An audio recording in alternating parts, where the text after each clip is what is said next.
Consistency, efficiency, and command have been the selling points from the Phillies starting rotation for the last 10 games. Youth, limited experience, and solid pitching is what takes the mound each night as the Phils' future gains major league experience with every trip to the hill.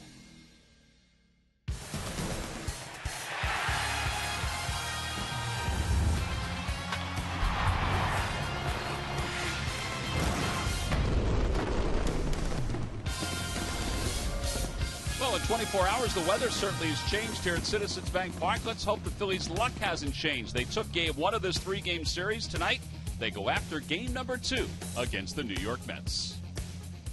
Hi, everybody. I'm Tom McCarthy, joined by Matt Stairs. Well, yesterday we saw David Buchanan go 4 2/3. He allowed 1 run, and Pete Buchanan said, you know what, I'm going to the bullpen because I want this victory. But it was also another strong 4 2/3 for David Buchanan. And some of these young guys have pitched rather well over the last couple weeks. Well, they have, and I think they're pitching well because they have the confidence. They know they're going out there every day, taking the ball on the 5th day. And that's all it is in baseball, is having the confidence of being down in the zone. You see the numbers right here, the last 10 games. 2-2 with a very good 1.75 ERA. Number that stands out to me is the 12 walks. These guys are not pitching away from contact. They're trying to get the ball down the zone, allowing their defense to help out as much as possible, which is a key thing when you're a starting pitcher. Yeah, 2 home runs during that time, and both of those home runs, or 2 home runs or fewer in those 10 starts. And obviously Lucas Duda hit one of those last night. Alec Asher in his last outing allowed just 1 run. He was pretty dominant despite the fact he suffered the loss. He was very dominant. He was down in the zone. He was elevated a few pitches, but I thought he was very good down in the zone with his fastballs. Off-speed pitches were very good. He's a guy that he can top out at 94, 95. We saw that game. He lives right around 92 miles an hour, but when he has that downhill plane, the ball looks a lot harder coming in, and then it also has that devastating changeup with the legs not hitting very well against. Well, he's looking for his first major league victory. Well, another guy on the flip side that's started to swing the bat well over the last few weeks is Darren Ruff, who's getting consistent ABs, and that seems to have helped his cause. Well, I like what he said after last night's game. He's getting in a rhythm. You know he's just coming to the ballpark. He's playing every day. He's showing the power, hitting the ball straight away center, which is very nice to see on a power guy. A lot of hitters will get a little quick and hit a lot of ground balls. He's staying to the big part of the field. He's just having the confidence. He knows every day when he comes in, he's going to play. He's going to be hitting 4 or 5 wherever he is in the lineup. You can see what he's done over his last 20 starts. 7 home runs, 5 in September, 18 RBIs. Confidence, that's all it is. When you have an opportunity to play and you know you don't have to look around and say, oh, I wonder if tomorrow I'm playing. You know when you come to the ballpark you're playing, and it's all it is confidence. He has a very short swing and a very powerful swing. That's the reason why he's having success. Yeah, confidence in playing time. It certainly helps to get those reps. So the Phils will look to take game 2 of this 3-game series tonight. They will have Alec Asher making his 6th big league start. Logan Verrett will start today instead of tomorrow. Lineups and first pitch when we return to Philadelphia. Phillies baseball is brought to you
2015 season, as the Fanatic is all ready to go. He's prepared for the storm that's going to, well, it's not going to get here until like Monday, but he's prepared anyway.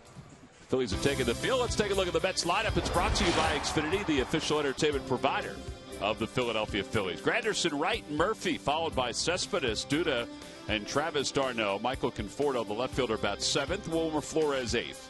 At batting 9th and pitching is Logan Barrett. And they will face Phillies right-hander Alec Asher. Asher 0-5 on the year, an earned run average of 7.52. Matt, he'd love to pick up his first major league victory in his final start of the season. Well, he would. He pitched very well his last start. You can see the scouting report. He's a 4-pitch pitcher. He's averaging 91.6 on his fastball. Now, he's been using his fastball 60% of the time. His changeup has been very good. They use it 12.6% of the time, but the league is hitting a buck versus his changeup. So it's a good night to go and establish the fastball in, work down the zone like he did in his last start, and mix in some changeups. Really comfortable his last time out against the Miami Marlins. Let's take a look at our Nissan keys to tonight's ball game. Well, key number one for me is Astros. He needs to continue throwing the changeup. Believe in the changeup because it's a very good pitch. And Sweeney, less is more. Meaning, oh, you're spotlighting one guy, huh? I figured I picked on the pitcher. I might as well help out Swing Dog. you got to calm your body down a little bit. He wants to attack the ball so hard. The more you attack the ball, as slow as your swing down. So if his upper body is quiet, he takes a nice, easy approach. His bat speed will be that much quicker to the ball. So that's what I want to see Swing Dog do tonight. All right, Curtis Granderson about to lead things off for the Mets. Thought I was in trouble or something for picking on a guy. No, I like.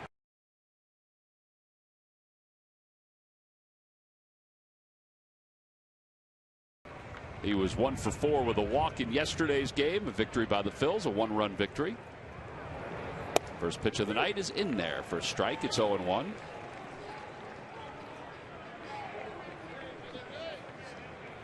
Granderson, like a lot of the Mets players, has been hot over the last couple of games.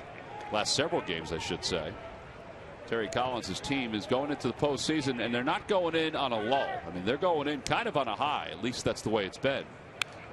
1 ball and 2 strikes as he fouls it back.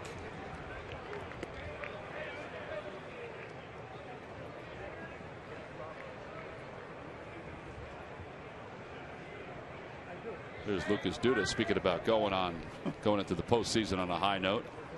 Talk about a streaky hitter. Man. Off the hands, foul, and it remains 1-2 to Granderson. There has been a light mist that has been falling for the last hour or so, although it looks like it's cleared up some. We can see Center City, which we couldn't do earlier.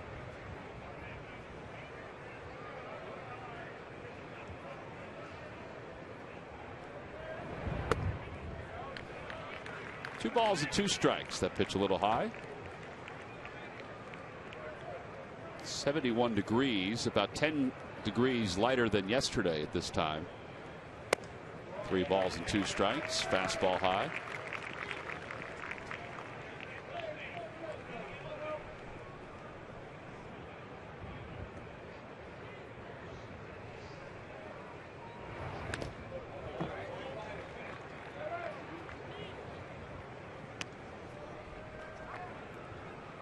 Asher is 23 years old, out of Lakeland, Florida. Phillies brought him up from AAA, where he was 2-0 with an ERA of 2.08. That one's rocketed fair down the right field line. And Granderson on his way to second base. And he's there standing with his 32nd double of the year. But once that ball left the bat, it just kept on cutting away from Darren Ruff. Granderson's got a very quick bat, and he turns on this fastball right here. You see the location away. He pulls it down and in. Just over the pass of Darren at first base.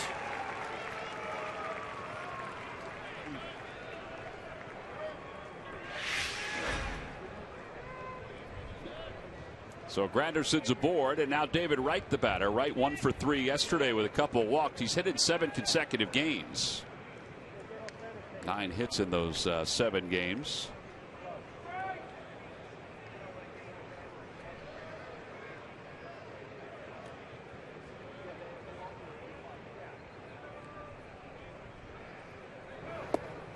the glove of Rupp, not far enough to allow Granderson to advance. Crossed up, you think? Oh, yeah, big time. And, of course, the meeting on the mound. So Cameron set up away. Oh, yeah. Two-seamer. All right, boys, let's get on the same page. That's why I think catchers should always go with the touch. You know, you go face mask, chest protector, right knee, left knee, whatever it is. It's an indicator of what sign you're going to use. How many outs is usually the key you use. No outs, first sign. There's a strike, and it's 1 ball and 1 strike. Then you change it up afterwards. But some guys, like Roger Clemens, my Lord, he'd go outs plus pitches plus balls minus strikes.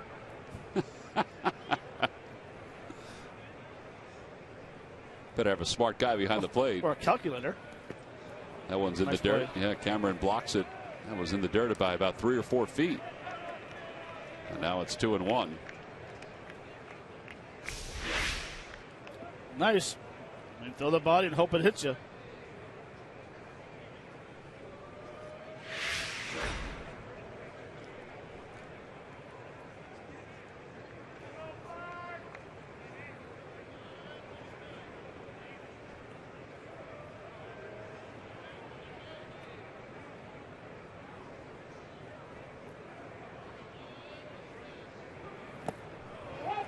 Ball got away again, and this time Granderson will advance. Well, they kept on Pepper in the dirt, and I'm not sure if he just. He thought he could catch it. I think he thought he could catch it. Yeah, instead of putting his whole body in front of it. See right here, just going to hit right in front of his glove. Thought maybe he could short hop it. So runner on third, 2-2. The infield back. They'll concede the run for an out. Boy, oh boy. I think there has to be a mechanical adjustment made at some point. Yeah, we haven't seen a good slider yet. That's where, as players, you start hooping and hollering. As a visiting player, saying, you landed on your heel.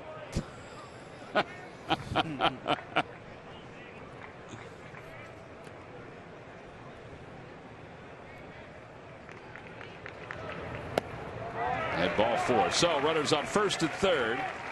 A troublesome start for Alec Asher. Now Daniel Murphy will come up.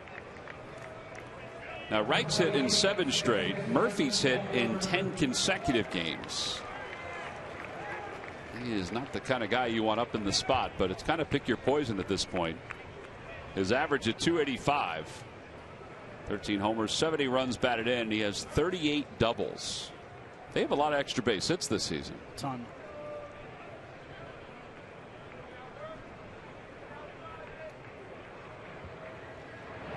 They have a chance to finish with 500 extra base hits.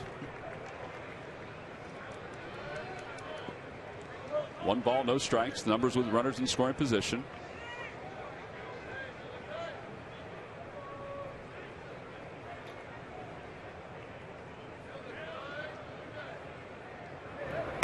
Off the end of the bat, and it's 1-1. 16 pitches now for Alec Asher with nobody out here in the first. Cespedes is on deck.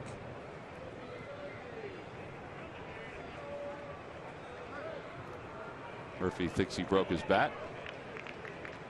Right off the end of the bat. Little hairline fracture. It's the only reason why I did not like to use those bats. The cup bats? The cup bats. One, I liked the non-cup because it was top heavy. So it was an easy just to throw the barrel to the ball. More pop came off it.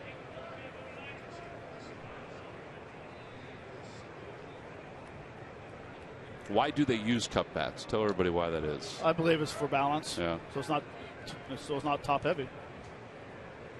Cespedes trying to get his timing down. Here's the 1-1 pitch coming to Murphy. And he fouls it back. Fortunately, that was in a little bit. That slider. And it's 1-2. Like some of the bats you use will have a deeper cut. Mm-hmm. And I think it's all with balance. A lot of people will take a baseball bat and try to balance it on their hand right by the trademark. And if it gets too heavy, you know, they wanted a little deeper cup, I guess, in the end of the bat.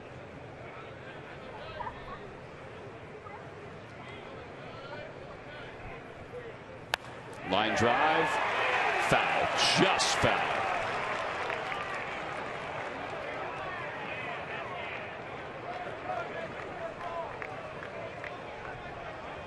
That was really close. Now, Terry Collins is asking him to take a look at it underneath. That's foul. It's foul. That's a good call. It's Hunter Wendelstedt who's the crew chief. Bob Guerin's on the phone.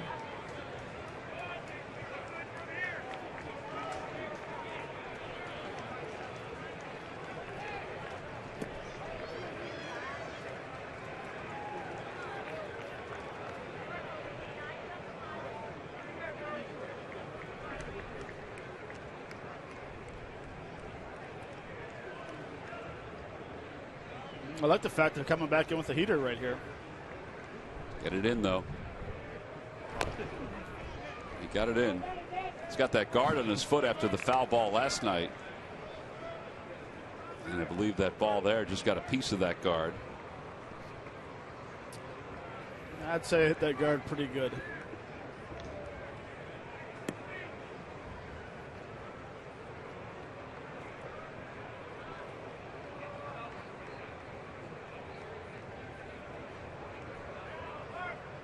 This is where you want to try to drop a slider right in here. Yeah, he had that the other night against the Marlins. Yeah. It was pretty good. Get Murphy to swing right over top of it. Or go away. Yeah, I like your thought. And you know better than I do, but I like your thought on that one. Seventh pitch of the at-bat coming here.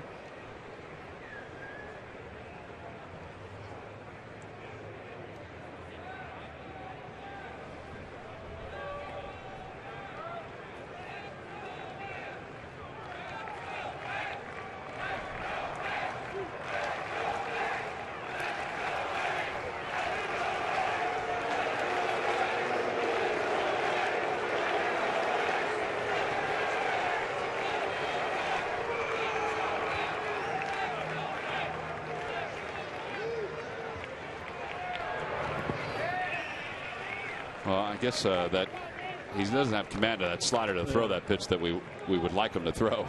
And I suppose that has a lot to do with it. If you have the confidence of throwing that pitch, but he has not been able to throw that strike very consistent. Well, not even consistent at all tonight. So.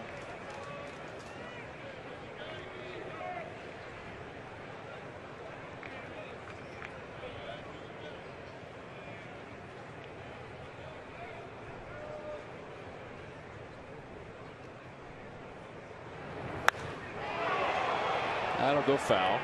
Far, but foul. And it remains 2 balls and 2 strikes.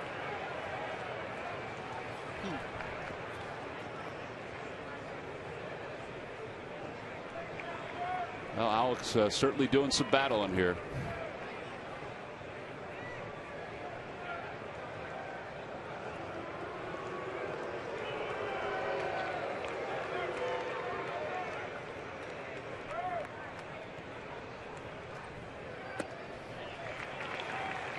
Full now, 3-2. 23 pitches in this first inning.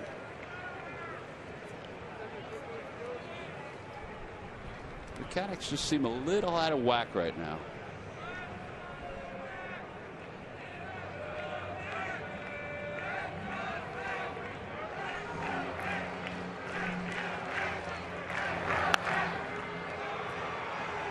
This one may stay in the yard depending on the wind. Nope, it's going to go back into the seats. The wind kind of really took hold of that one. Bogusevic and Sweeney both giving it a peek. And it remains 3-2. So he's been 3-2 to Granderson, Wright, and now Murphy. All 3 hitters in this inning. Cespedes waits on deck. Boy, how big would a ground ball be to one of the middle infielders? Good, nice.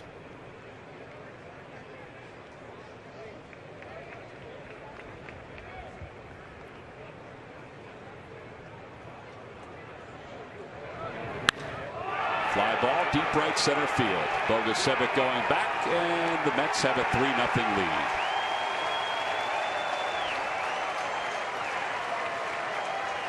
"14 home runs for Daniel Murphy. That is an 11-pitch at bat. A pitch up in the zone, and the Mets have the early lead. Well, 3-2. He has to come with a heater. He wants it down in the zone. And we talked about Murphy having a hitting streak going into today's game, swinging the bat well. That's 12 in a row now for him.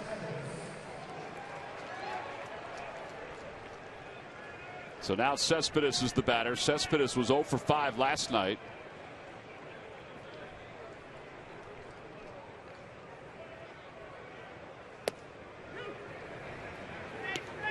And he delivers strike 1 to him.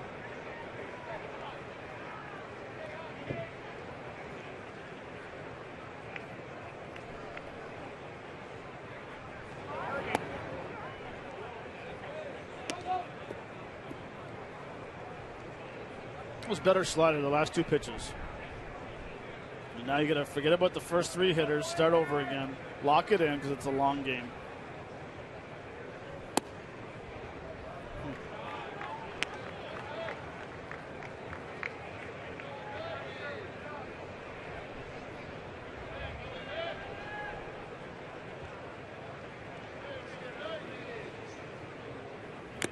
Foul tip, and it's 2-2.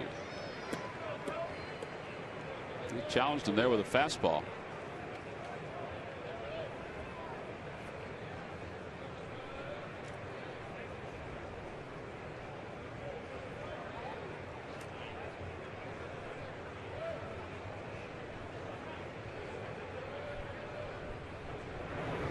In the dirt, 3-2. So 3-2 now to the first 4 hitters that he's faced. It might seem like he's nibbling. I don't think he's nibbling. No. I just think that he only has 1 pitch working right now. Yep. Doesn't it seem that way? I agree. He's only thrown a couple of changeups. They've been out of the zone. His slider, he's bouncing almost every time.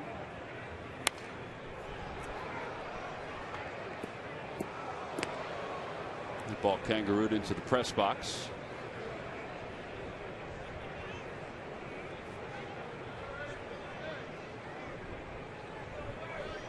Better hurry to your seats. Tony Lukes are done. Bring the Bud Light with you.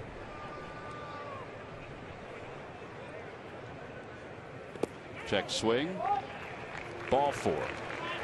So 2 walks. Bob McClure, I believe, is going to head up to the head up the stairs. Lucas Duda is coming up. Duda hit 2 home runs in last night's ball game, Matt. First one was a long one. Yeah, it was. I mean, the first one was loud. The straightaway center shows that the power he has. But this one here versus Giles in the 9th inning, 99-mile-an-hour heater on an 0-2 pitch.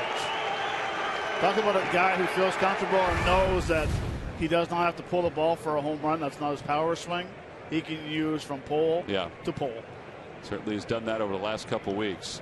Well, I would think the Phillies are going to have to get somebody up here. I mean, unfortunately, you want Alec Asher to finish on a high note, but he's at 32 pitches with nobody out, and he has the first 4 batters that he's run the count to 3-2.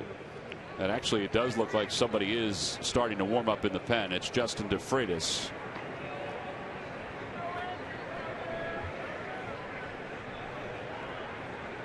Bob Davidson is allowing a long conversation now. I don't know if Bob McClure is questioning some of the pitches. There's a little laughing going on.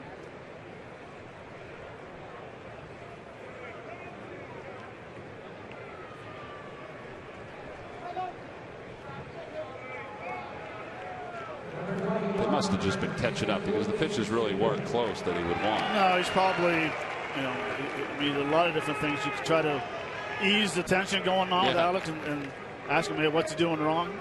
What do you need to work on? Give us your input, Bob. Yeah, I mean, Bob is a veteran umpire.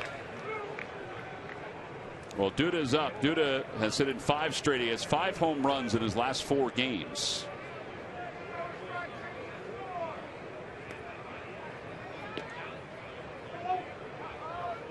A little toss over to first to allow DeFreitas to get a few more throws in.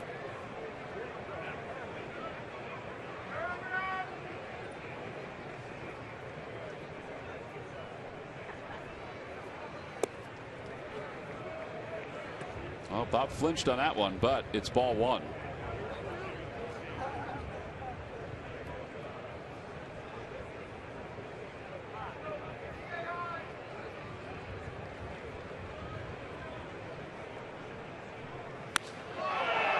To center field toward the end of the bat, and Herrera will make the catch on that one. Now there's one away.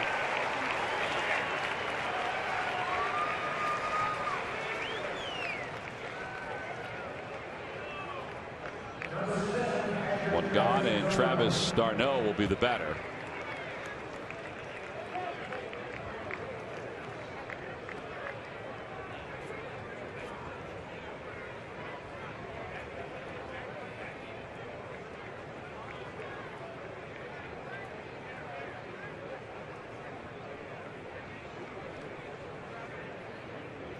d'Arnaud was 1 for 5 last night with a base hit.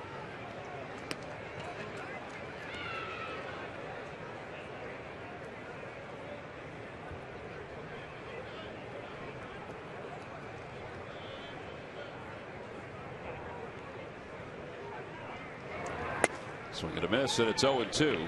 Good fastball right there. Yep.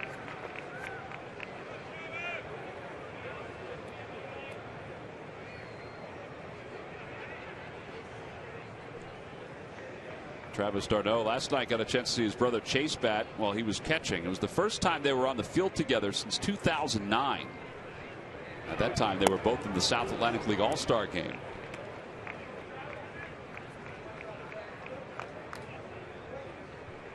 Chase 2 years older than Travis.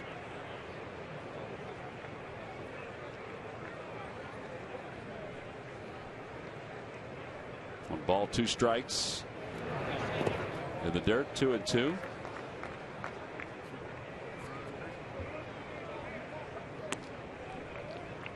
Boy, 38 pitch first inning, 1 man down. Good thing about baseball is he could have not 39 pitches and be out of the inning. So a nice 2-seamer here or a nice slider down the zone. Center field again, Odubel. One more time. And there are 2 outs. On the Toyota Major League scoreboard, they've played a doubleheader down in Baltimore. Game 1 goes to the Blue Jays, so they clinch the American League East title. It's been a heck of a second half for the Blue Jays. I mean, these Mets have been red hot in the second half. The Mets 42 wins, Cubs 45 wins. Those are the best 2 in the National League.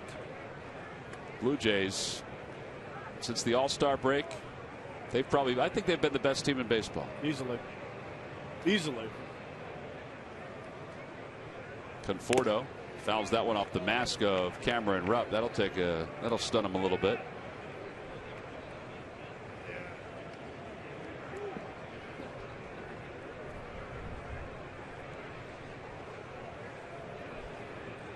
Blue Jays were a totally different team when the Phillies met them in Toronto. They were 1 game under 500. Yep.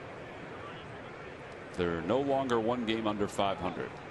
Since that time, they've won close to 50 games.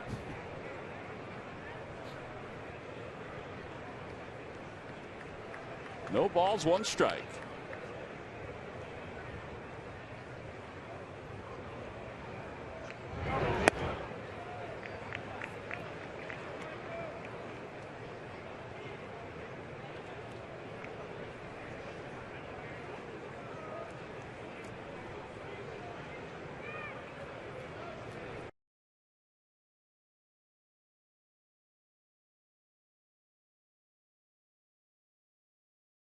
Up to second base goes Cespedes.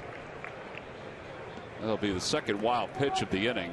Cam tried to backhand it again.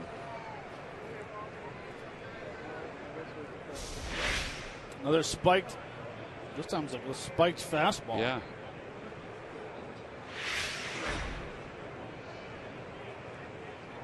You gotta believe Cam's legs are getting tired or his chest is sore.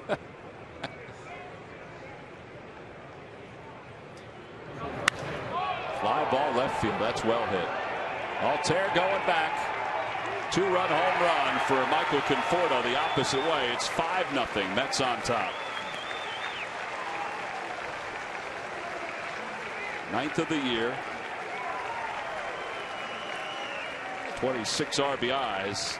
That may be it for Alec Asher. They may just go get Justin DeFreitas now. I mean, there's obviously something that's off tonight.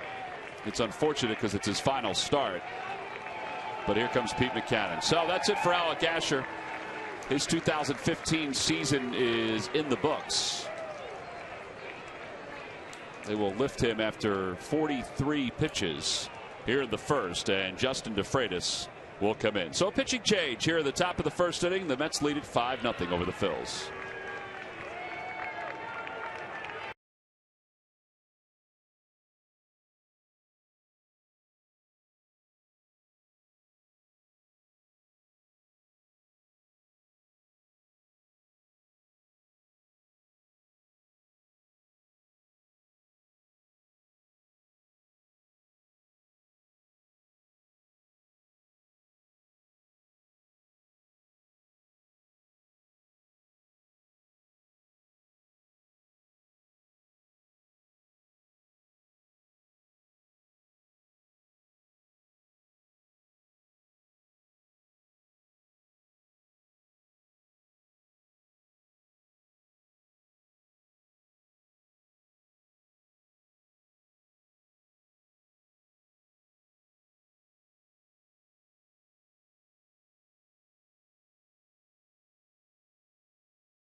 The first inning. So a pitching change. Justin DeFreitas into his 60th ball game of the year. 0-2 with an ERA of 5.84.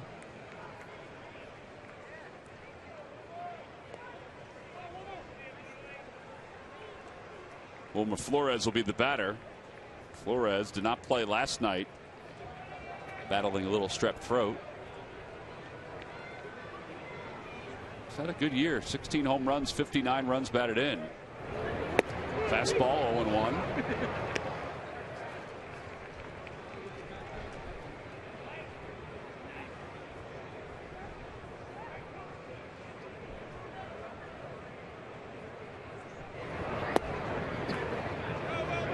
Still has that top hand wrapped. Yes, he does. Means he's looking to get a pitch to elevate and turn on. Over the dugout, out of play.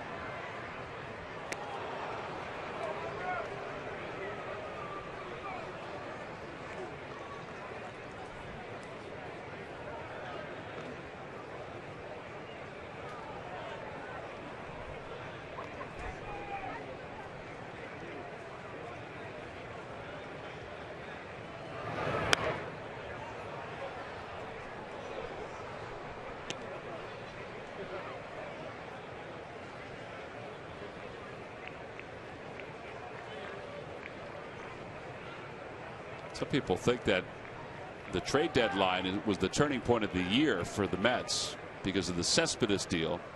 Others think it was because of the Wilmer Flores deal that didn't get done. You imagine if they had traded Flores for Carlos Gomez. Gomez, I mean, no offense to him, he's a gifted player, would not have had anywhere near the effect that Cespedes has had on this team. Plus the whole crying issue on the field where Wilmer Flores thought he was dealt, and then the home run he hit a couple days later. Shallow right center field. Bogusevic puts it away. Side is retired, and the inning is over. But the Mets score 5 runs. They do so against Alec Asher. We'll go to the bottom of the first.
by Xfinity, the official entertainment provider of the Philadelphia Phillies.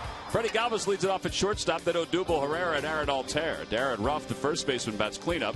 And Cody Ashley hits fifth. Darnell Sweeney bats sixth. In the bottom third, Bogusevic, Rupp, and Justin DeFreitas, who is in the ball game for Alec Asher.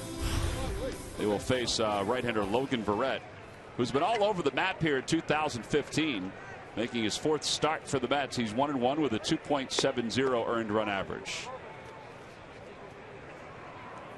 Galvis 1 for 4 in last night's ball game. He's hit in 3 straight. First pitch is outside. 1 ball, no strikes. In fact, Verrett was supposed to start tomorrow. Steven Matz was supposed to start tonight. Then they decided to move Matz to tomorrow. Now they've scratched him altogether because of a bad back. Tomorrow will be either Tim Stauffer or Sean Gilmartin. Tim Stauffer, San Diego Padres. Yeah. Teammate. Oh, yeah? Yep. 2 balls and 1 strike to Galvis.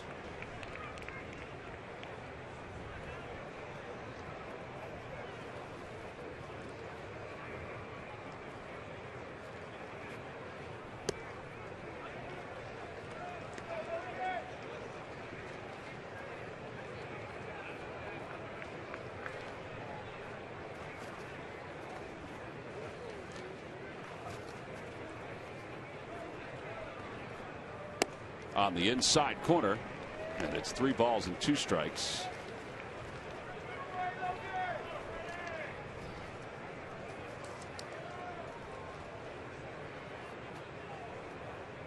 Outside ball 4. Freddie Galvis is aboard. A leadoff walk. Odubel Herrera is coming up, and it's time for our McDonald's home run jackpots. Tom, tonight's McDonald's home run contestant is James Titus of Nazareth, PA. If the Phillies hit a home run in tonight's game, James will win $100. Kim is providing some props. That is Kim Watson, who's down in our production cavity doing graphics, as you saw her point out. Thank you, Kim. See, Matt, we never pulled out like $600 in one full swoop. Odubel takes high, 1 ball and no strikes. Got some talent on this crew, Matt. That we do. Wait till you see what we have going on later on.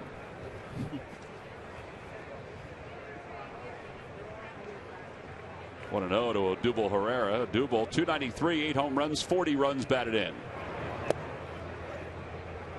And it's 2-0.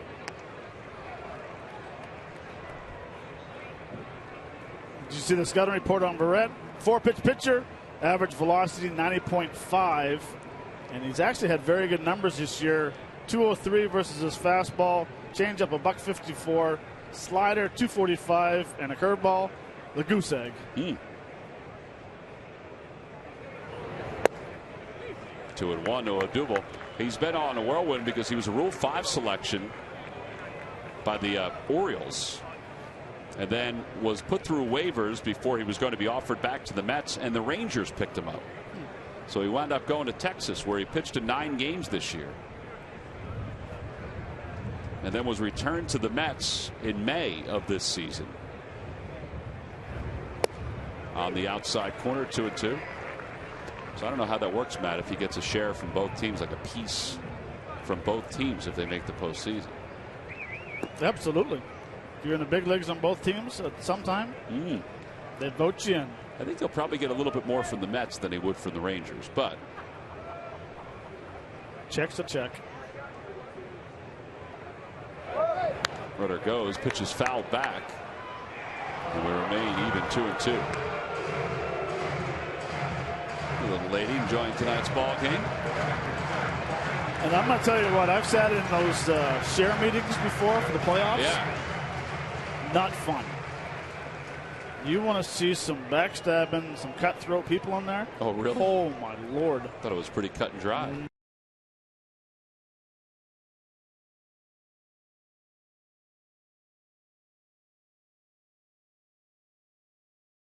Again, pitches off the hands, blooped out to left center field.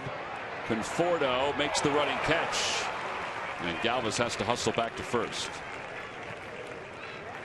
one away. And that'll bring Aaron Altair to the plate.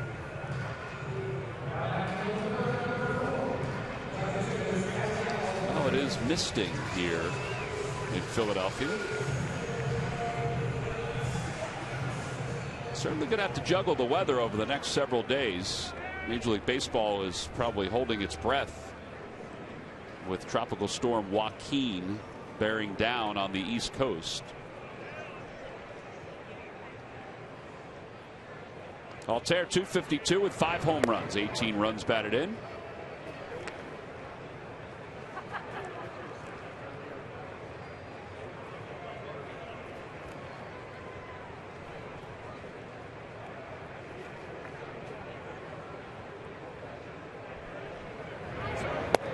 Check swing. Did he go? Yes, says Bob Davidson.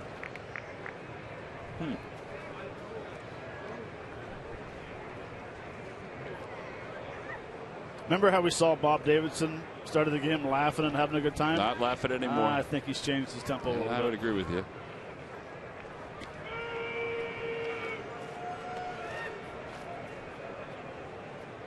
Veteran Bob Davidson. This is a veteran crew. Davidson, Wendelstedt, Hudson. The youngster is Dave Rackley over third. Another check swing. Ooh, Hunter Wendelstedt says he went around. It's 1-2.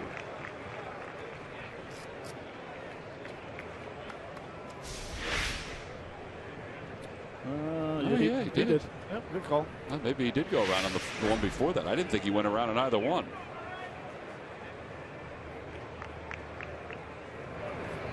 Broke his bat. That'll be a base hit to left center field. Galvis will stop at second. Phils have 2 on with 1 man down. Darren Ruff is coming up. That'll give us a chance to say hello to Greg Murphy. Murph? Well, hello, Tom, and hello, Matt. You guys were talking about the weather and how it's going to be kind of a hit and miss all for it looks like for the rest of the week and trying to get these games in. Well, already a change for tomorrow's game. The Phillies announcing at about 3 o'clock today that they have moved tomorrow's game, which was supposed to be tomorrow night at 7:05, to 12:05. It will be a 12:05 start. The gates are going to open up at 11 o'clock. If you have tickets for that game, you obviously can use them tomorrow at 12:05. But if you cannot make that game, you can trade those tickets in for any other game for the rest of this season or next season except for opening day. You can trade them in for any other game for next season except for opening day. So you have those options, but they're trying to get these games in. The Mets are obviously playing for home field advantage in the first round of the playoffs against the Dodgers. They need to play these games, so Major League Baseball encouraged the Phillies to move the game time. That's what they did. 12:05 start tomorrow, guys. All right, Murph, we appreciate that. Yeah, the weather should be okay for tomorrow's day game. Cold, but nice. A little chilly, yep. Perfect baseball weather. Darren Ruff fouls that off his foot. Yeah. And it's 0-2. Well, despite the 5-0 deficit, these guys are, well, they're frozen. They're enjoying today's game. Here's Ruff's home run from last night. 2-seamer backdoor. Came down the inner half. Absolutely crushed the center field for a 3-run home run. Boys, he's got a short swing. Short, powerful swing.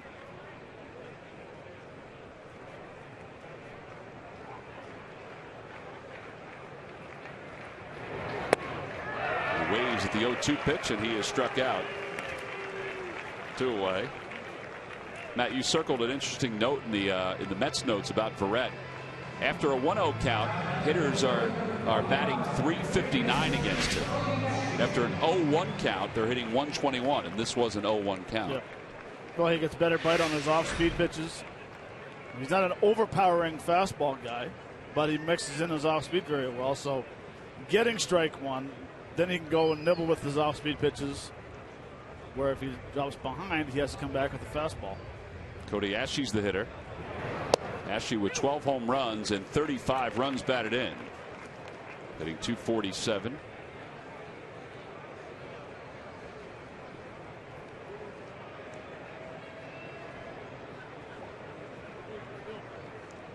Last night, Cody was 1 for 4.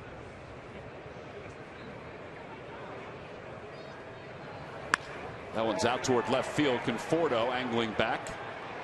And the side is retired. No runs, 1 hit.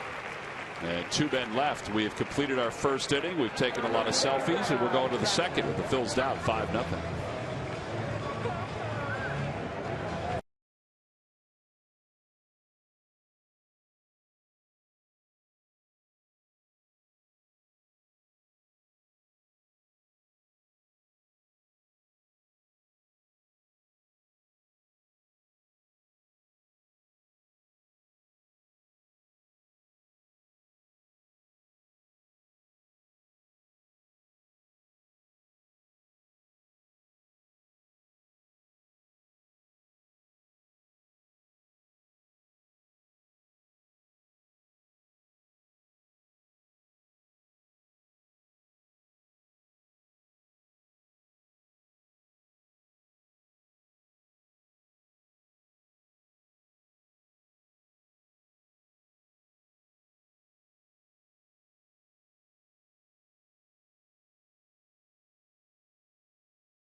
Here in 2015. They're here for a weekend series, which wraps up on Sunday at 3:05 with Fan Appreciation Day.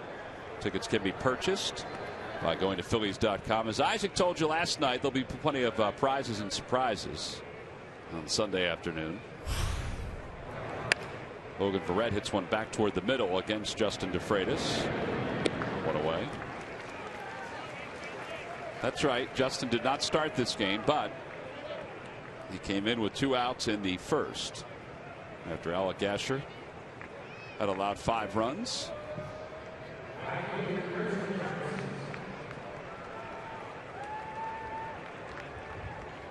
Curtis Granderson singled and scored his first time, or excuse me, doubled and scored his first time up.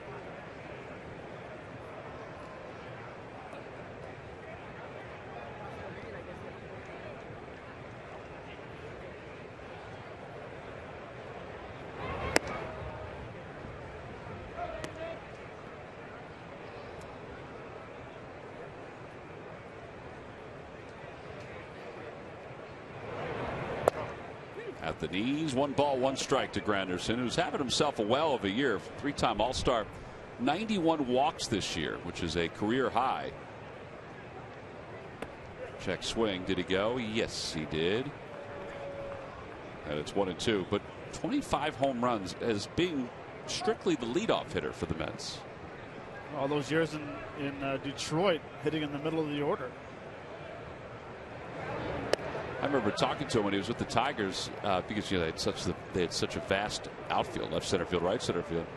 He said, I don't fashion myself a home run hitter. I fashion myself more of a gap hitter because I like triples. Well, you just saw that, 262 home runs. Now the porch at Yankee Stadium helped him over the years. Yes.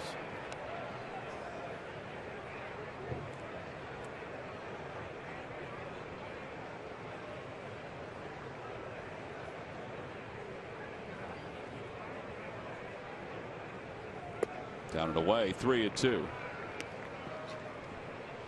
Well, your leadoff guy hitting 25 home runs, and he's got 97 runs scored. Back toward the middle. Yeah. And has 69 runs batted in.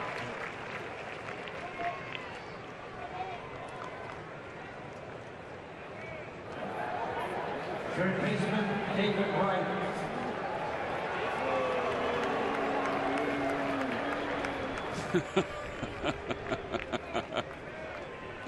David Wright, the subject of the boos.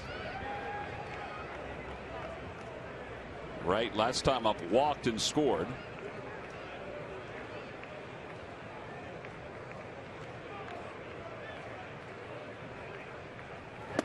Way inside, and it's 1 ball and no strikes.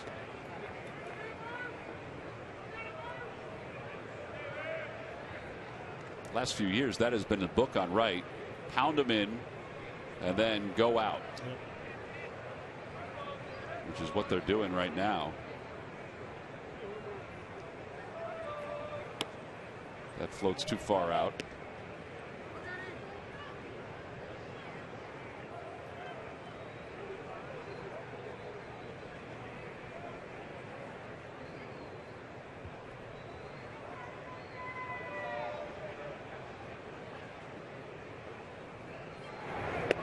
Inside again.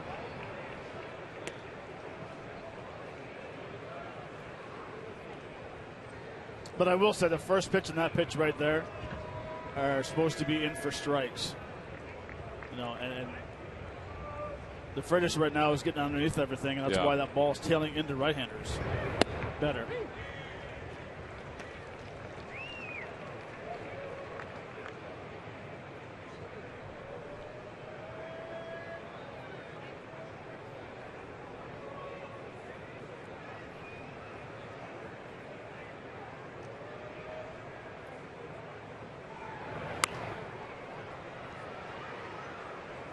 During the 2015 season, Turkey Hill and 5 cents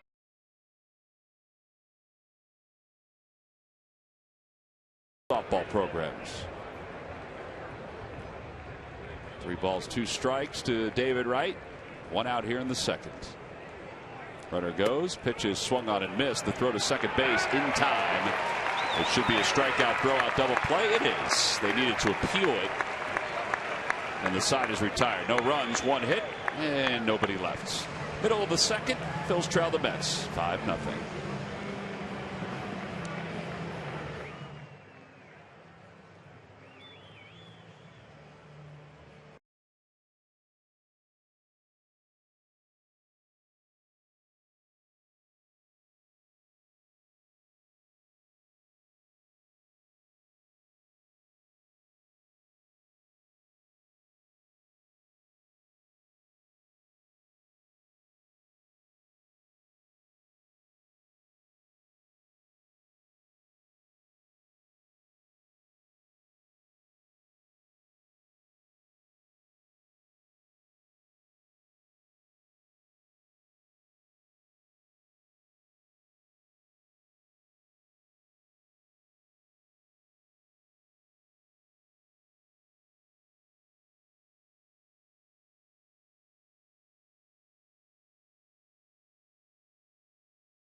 Matchup.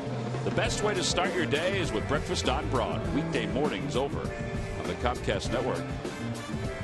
I wonder how the weather's going to impact football on the East Coast this weekend. See, the rain is coming in sideways with the way the wind is blowing.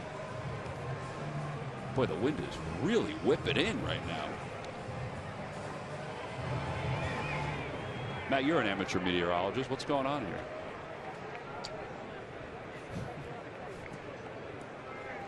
I caught you without your green screen. You caught me real quick, too. I had a good comment. And you realize you couldn't say it? Not a good time to hit right now, a ball in the air. Yeah, that's true. Darnell Sweeney will lead it off. Let's see if Sweeney can do what you asked during the Keys tonight. 1 ball and no strikes to Sweeney. And a lot of it has to do with when you watch him, his first take, his balance is off. He's taking a pitch and he's falling in towards home plate.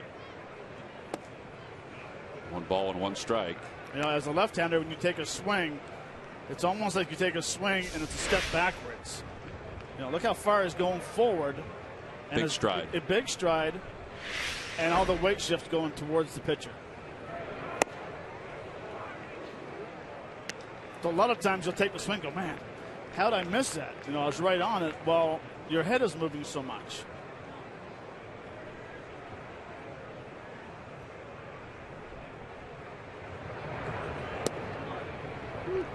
Tad low there. It's 2-2. And a way for him to get out of this little bad habit that he's doing is go wider stance, and the front foot just goes up and down. You know, even go a wider stance, no stride. Keep that head still.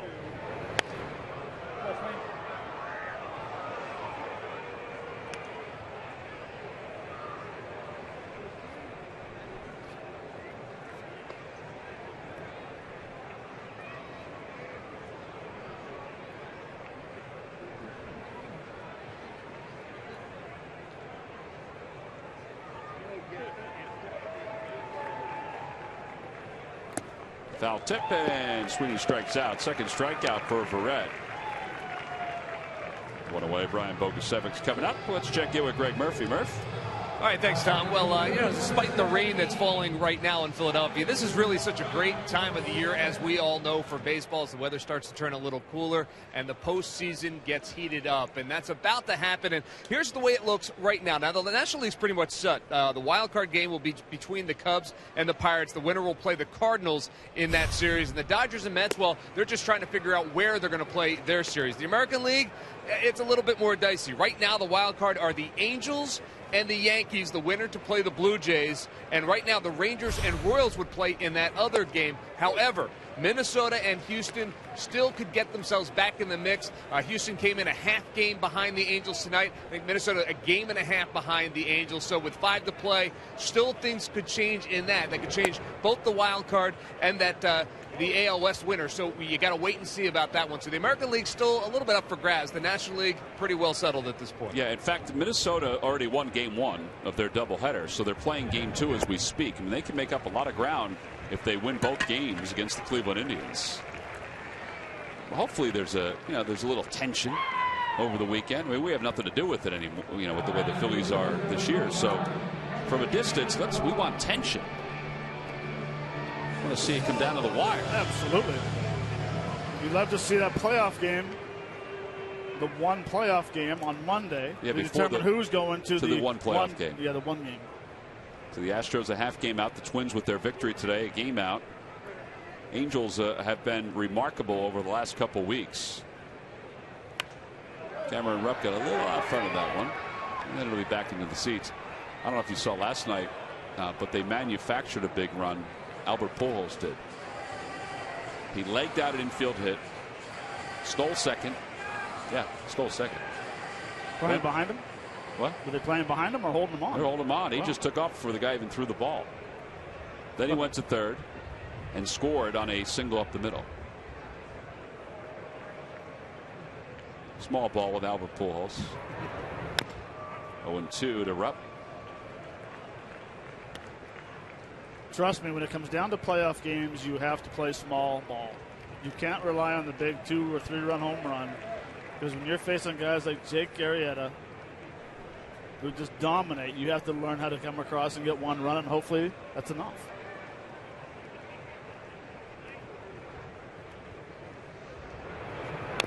Another foul ball. It remains 0-2. Speaking of Arrieta, it's a 3-headed race to the Cy Young in the National League, and Kershaw is not going to win, but man, did he throw his hat right in the middle of the ring last night with what he did against the Giants to give the Dodgers the National League West title. 0-2 pitch coming to Rupp. Outside, 1-2.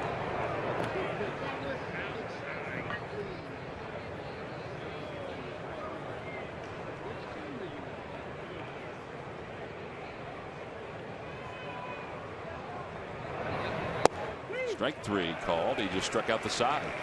4 strikeouts for Verrett. Sets the Phillies down in order. We'll go to the third here in Philadelphia. It's 5-0. Mets on top.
Please submit your answer on the subject line.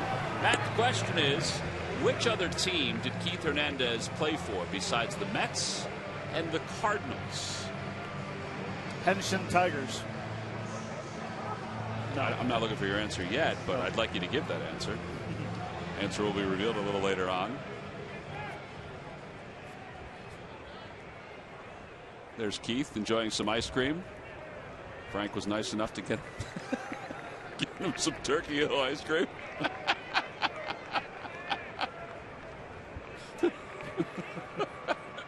Keith and Ron doing the game with Gary Coon. He's funny. There's Gary. He's tucked behind the screen there. On the outside corner, and it's 1 ball and 1 strike to Daniel Murphy. Murphy had a 3-run home run in the first. Did he just say it wasn't a strike in the first inning? He did. Fouls it back, and it's now 1 ball and 2 strikes.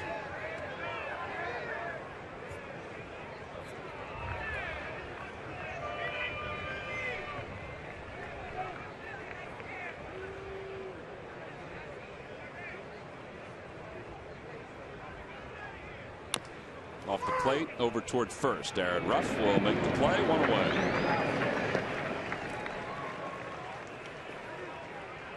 It's now time for you to tweet your strongest fan photo. Use the hashtag #PhillyPhotoDataStrongFan, and you just might see yourself in an upcoming broadcast. Brought to you by T-Mobile.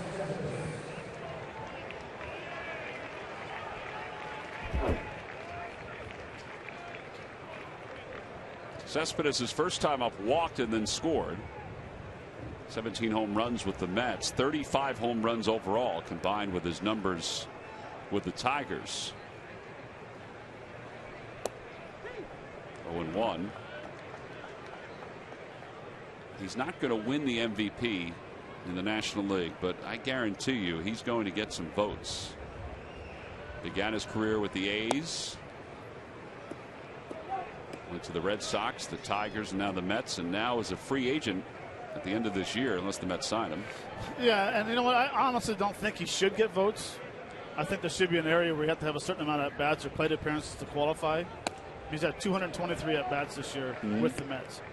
And don't get me wrong, he's unbelievable. And I think that's the spark plug that the Mets needed when he came over. I just don't think he should get any votes. Well, but and I think there are a lot of people that agree with what you're saying. But he didn't control the trade. Right. That's my only thought. But he did go for the American League to the National League, so it's tough to, it's kind of like an All-Star game. Samardzija, after he was traded, did show up at the All-Star game and sat with the American League last year after the Cubs traded him. The ball hit him in the hands, but they're saying it's a foul ball. Ray Ramirez, the athletic trainer for the Mets, coming out to check on him. Terry Collins there too.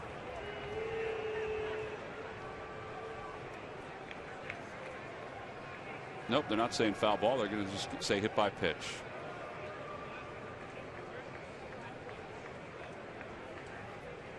The Phillies could appeal this to see if he took a swing at it.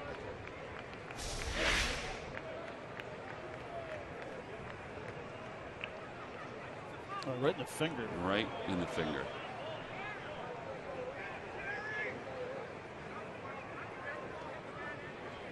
Okay, so they're saying that the ball did hit the bat. I thought Bob Davidson called it a foul ball. There's no way the ball could hit the barrel or hit the bat. No. If it hits him in the fingers. The only way it could is if it hit his pinky finger on his left hand. And then hit the knob. Right. But that clearly hit his fingers. That angle we had, it showed that it was just a hit by pitch. Now you can challenge it, and they are going to challenge it. And Cespedes, I believe, is going to exit the ball game.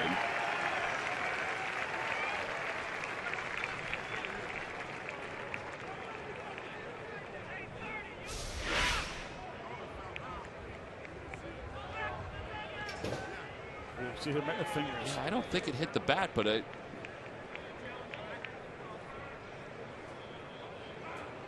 He's saying it hit the hand and then the bats. So that's what they're saying. It hit the hand, then the bat. The hand and the bats. Oh, and the bat. So in other words, it hit the top of his top right hand, up by his index finger. Yes, but I honestly thought it hit the bottom hand. Didn't you? I thought it hit the top hand. Oh, you did. Okay, watch it again. Top hand. Watch how he brings his hands in. Hit it right. Yeah, that hand. The pinky, right? The pinky in that. Yeah. But honestly, if he called this a foul ball, which he apparently did, but he's holding his left hand. I don't know how they're going to be able to. I don't know how they're going to clearly see it. So it did hit his bottom hand because he grabbed a hold of his left hand when he was down on the ground. Yeah, that is what I thought initially. But you got better eyesight than I got. Than I have. But do you know what I'm saying? That whether he can, I know they can stop it and slowly move it forward.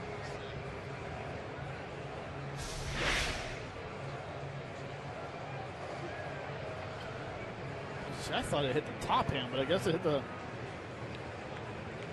right there. All right, they're going to award him first base. So they have decided that it's not a foul ball, so they'll award him first base. It'll be Kirk Neuenhuis that's going to come on to pinch run. So it is a hit by pitch. Yeah, I think that's the right call. I mean, just from what we saw.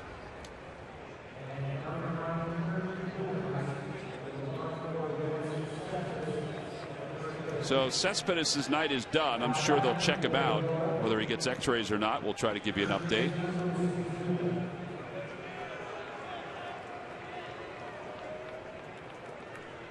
And now Lucas Duda will be the hitter.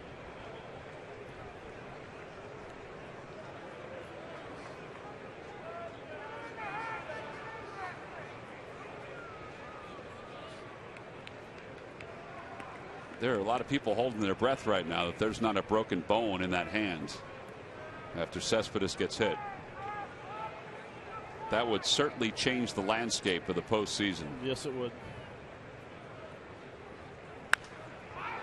Fly ball, foul down the left field line. And out of play.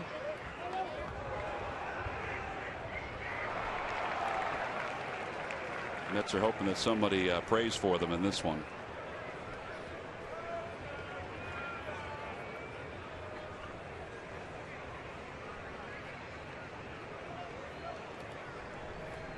No balls, one strike.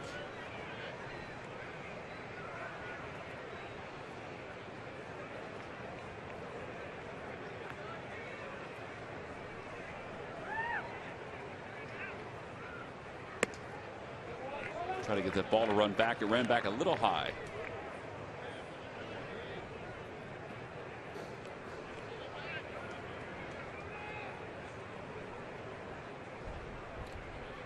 That's the area where you want to pitch him, right in here. Anything down is his nitro zone. I think we saw that in the highlights we ran yesterday in Cincinnati, from Cincinnati, but also the way he swung the bat even yesterday. Plus his last 5 home runs in the 4 days have all come on fastballs. 5 home runs, 15 RBIs the last 4 days. Up high, it's 2-1.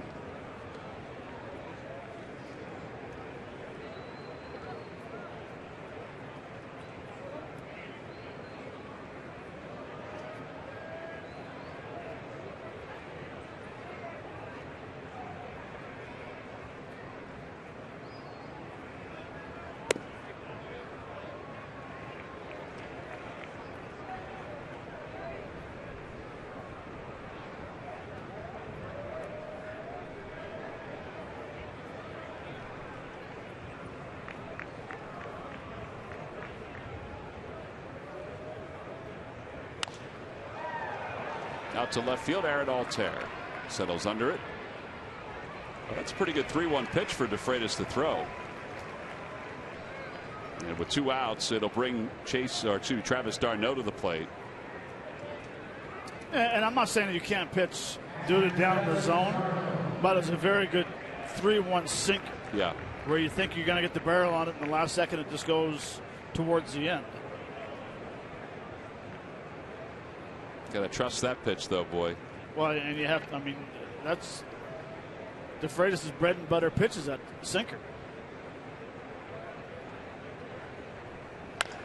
Beats it to right field. Bogusevic is going to get to it, but Neuenhuis is on his way to third. And the Mets have first and third with 2 men down. And that'll bring Conforto to the plate. He homered his first time up.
Today's game is also available in Spanish. Just use the SAP button on your television or change the language through the menu on your cable box.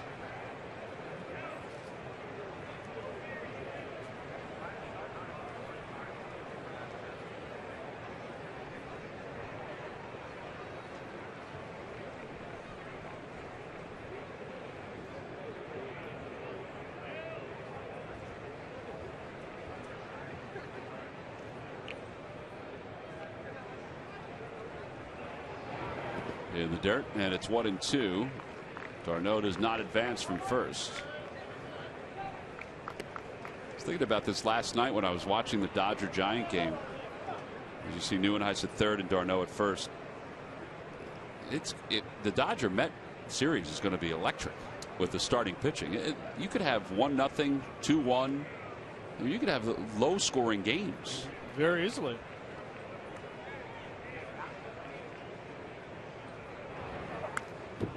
They were talking about how the Dodgers are going to match it up because they've got Kershaw and Greinke, but after that they don't really have much else. You know, Alex Wood, right? And somebody was saying, well, they're going to have to go to Kershaw and Greinke and say, you're going to have to pitch a lot for us to win a world championship.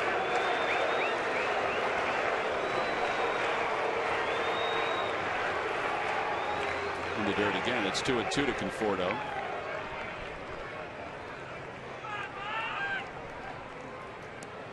Which, you know, we've seen before. It's happened before. Bumgarner last year was a prime example of a guy that threw a lot of innings in the postseason. It may have taken a little bit of a toll on him this year.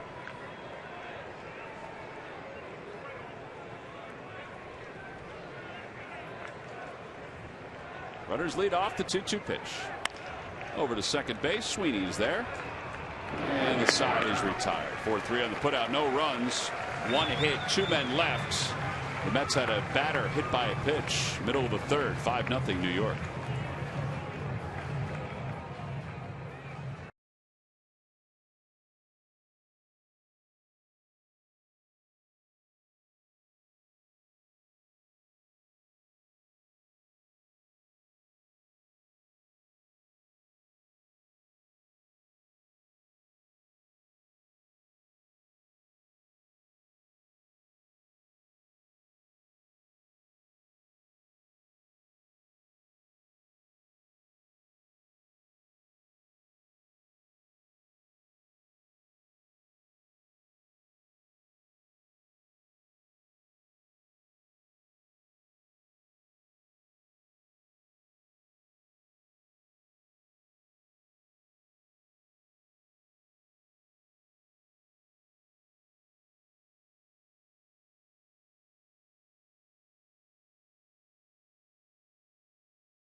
Call 1-800-JEFF-NOW or visit jefferson.edu.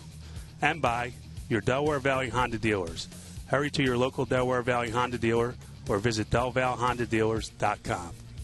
And Tom, this is why I'm behind the camera and you're in front of it. That is Mike Miller, who, yes, is behind the camera. Does a great job behind the camera. Make sure if you see Mike at other events and any of our camera operators, you say hello and congratulate them on their excellent billboard reading. Very good job, Michael. Very good job. Here is DeFreitas, who will lead it off in the bottom of the third.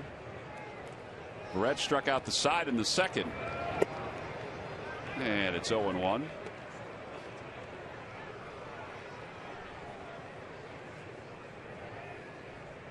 Only 2 career ABs for Justin DeFreitas. Back toward the middle. A base hit to center field. His first major league hit.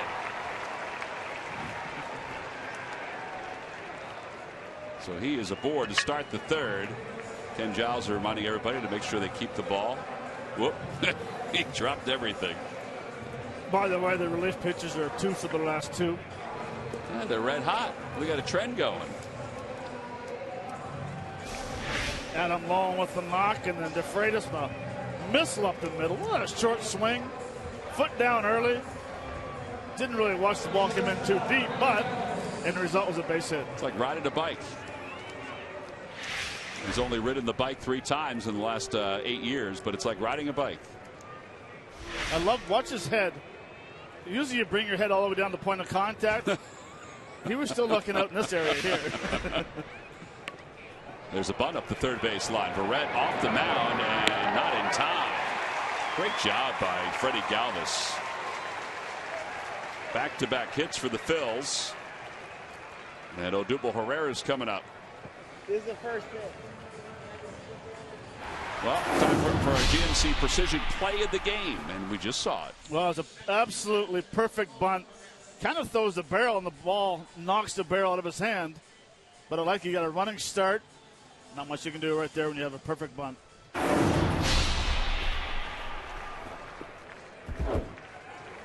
So Freddie's at first base, DeFreitas at second, and Odubel Herrera's coming up.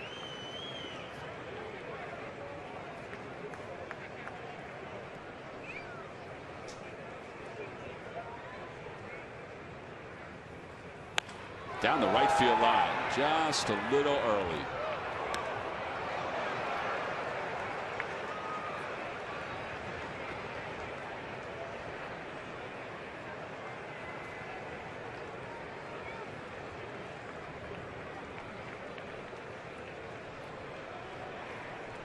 Flied out to left field his first time up.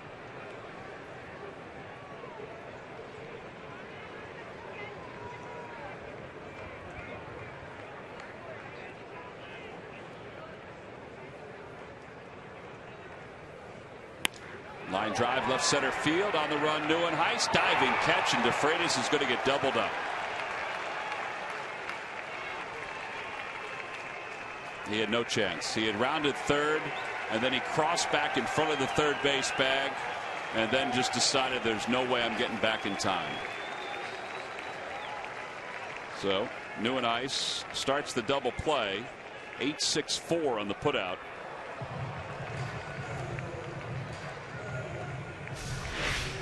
Well, this is a tremendous catch, a tremendous jump. The concentration glove down. Rolls over on it right there, but he keeps it in his glove. That's by the time DeFreitas at second base. Does a nice job by turning and watching, but there's nowhere to go. That's the bottom line. Down by 5, you got to make sure the ball gets down. Yeah, you have to. I mean, you could chuckle because it's a pitcher that's not usually on the base path, but you still have to, well, like you said, down by 5.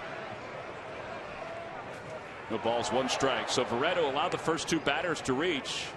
Now has 2 away here in the third. Well, really, I mean, DeFreitas' run doesn't mean anything.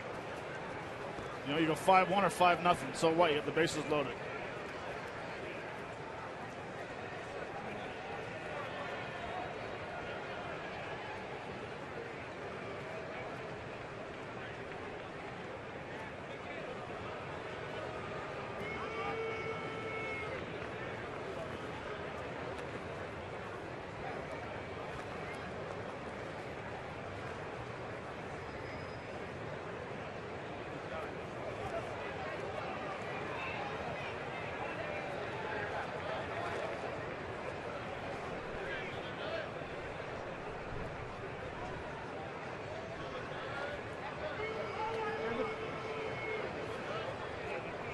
Bob dropped the ball out of the ball bag.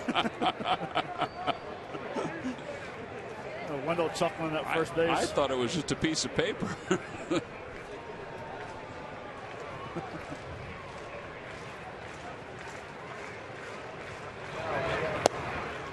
Bit outside and low, 1-1.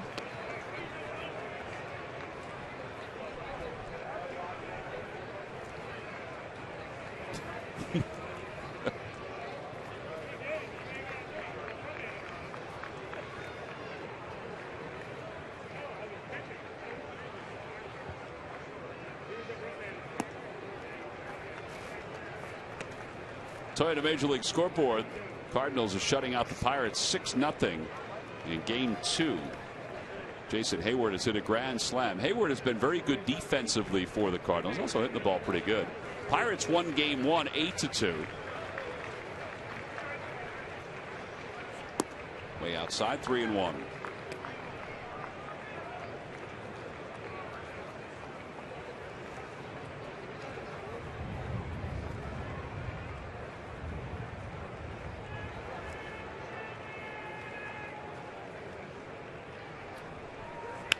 Line drive, foul.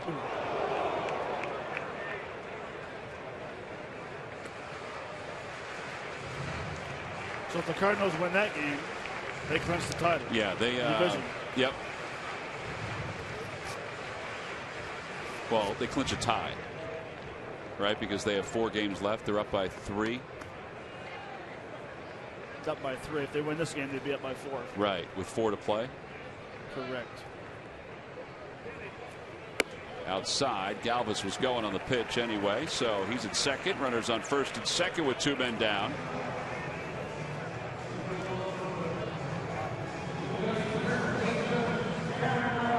Boy, if the Pirates, and they knew this going in, if they had swept this doubleheader, they would have made it a very interesting weekend. I mean, both teams are in the postseason anyway.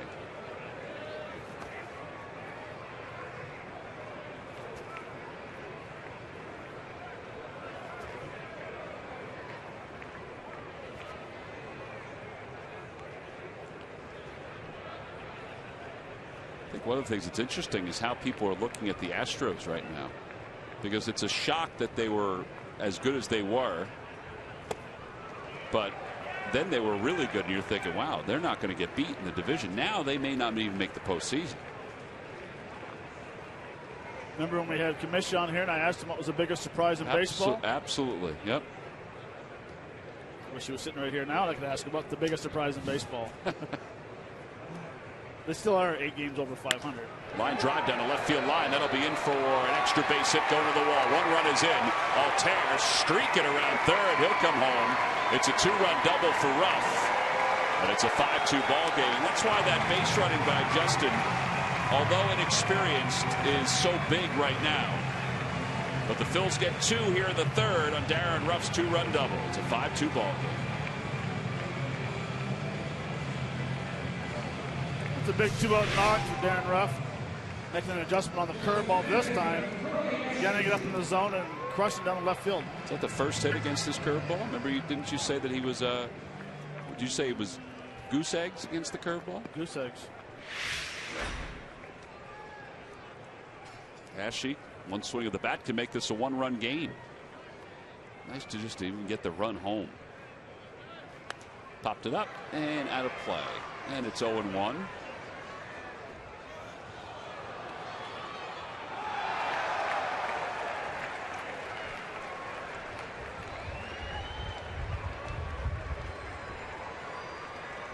Tough to get anything out of the yard the way the wind's blowing right now anyway.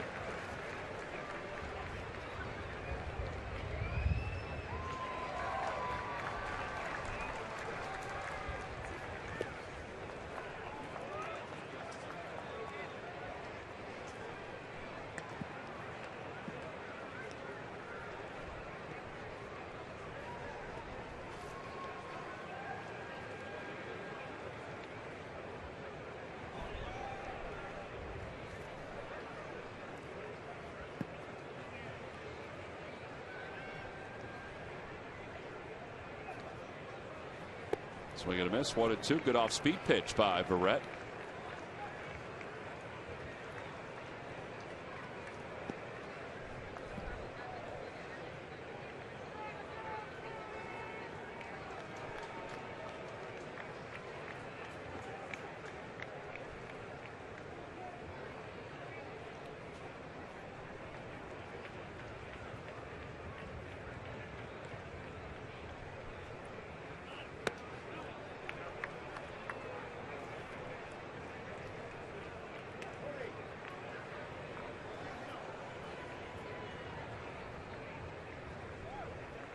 That one almost looked like it hurt Cody's shoulder. Like he was way off his timing there. He started stretching it a little bit after the ball went by. Swing and a miss, and he's down on strike. Side is retired. The Phillies do get 2. On the 2-run double by Darren Ruff, we've completed 3. On to the 4th, it's 5-2 New York.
K-Cup pods. It's great tasting coffee at an amazingly low price. And if you order before 11:30, it's delivered the same day for free. WB Mason knocks it out of the park. Who but WB Mason? Oh, and Tom, can you make a call because we're running low down here? I tell you, everybody's doing such a great job. Nobody has scripts in front of them. No, very good. Man, that is Barry Sell. Barry, I will get you some K-Cup pods. I know where they're stored here at the ballpark. In fact, I think there was a delivery today because they ordered before 11:30 a.m. There's a breaking ball, and it's a strike to Wilmer Flores.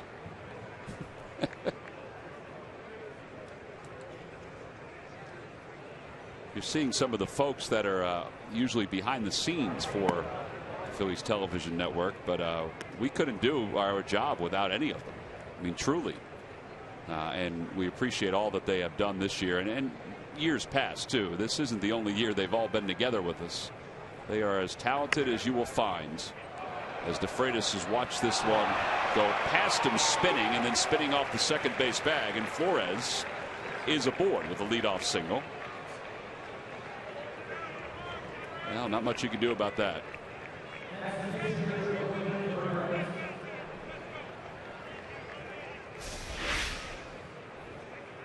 See, actually, the fastball up. DeFreitas not sure what he was doing, but looked like he got caught up a little bit right there. Yeah.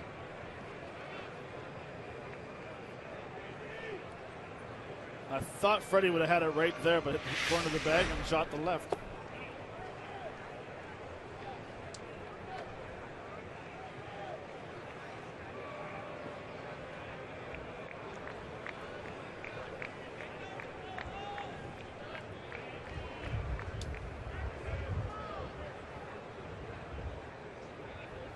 Verrett bunts it toward first. Ruff thought he had a play at second. I think he may have had a play at second base. Well, it may have been tight. You make a split-second decision. What'd you think, man? I thought he had a chance. Yeah. But you have to commit to it right away. And it looked like he did. It looked like he bought into it and was ready to go, and then was hesitant. That's why your captain on that type of play is your catcher. He's your eyes for you. Well, earlier today, Dallas Green, of course, to your left, and the Dallas Green Award given to the very likable Sal Agostinelli. Sal is a great guy and has worked for a long time in the Phillies organization. And a lot of the young players that you are currently seeing were first seen by Sal. And he deserved that recognition, and now he deserves to sit down and chat with Murph. Murph? That's right, the 2015 Dallas Green Award winner, Sal Agostinelli. And Tom just introduced you as a very likable Sal Agostinelli, and that's very true. And I know you have a passion for what you do, and it's evident in when people are around you. Talk a little bit about how special it was to hear first that you were getting the Dallas Green Award and to be here tonight. Well, I've been here with the Phillies for 27 years. And I've known Dallas a long time. I've played against John, his son, and I know Roxanne, his wife. And, I mean, I know the Dallas Green family very well. I mean, I couldn't believe it. I thought they made a mistake when they called it. But I'm very flattered to be the Dallas Green 2015 award winner, and I'm blessed to have that award. I'm proud. You know, when you stop to think about what Dallas has meant to the organization, and then to be, part of that group, to be in that group that the men and women that have won the award over the years, it's got to feel pretty special. And do you think back about your 20+ years with the Phillies and say, you know what, it's nice. It's nice that someone's recognizing what we're doing out here. Well, the Phillies are, they're a great organization. I know, we've had a little bit of a rough year this year. We're going to be back. I'm telling you, we have a lot of good players. And I'm telling you, I know I'm going to give 100%. We have a great scouting staff. We're going to be out there looking for players. And I'm telling you, the Phillies are going to be back here quickly. And I just want the fans to know that we're working really hard to get there. And, Dallas Green has always said that one of his most important things that I've learned from him was work ethic. And I think that, part of scouting is work ethic. And obviously you have to have evaluation. You have to know the game.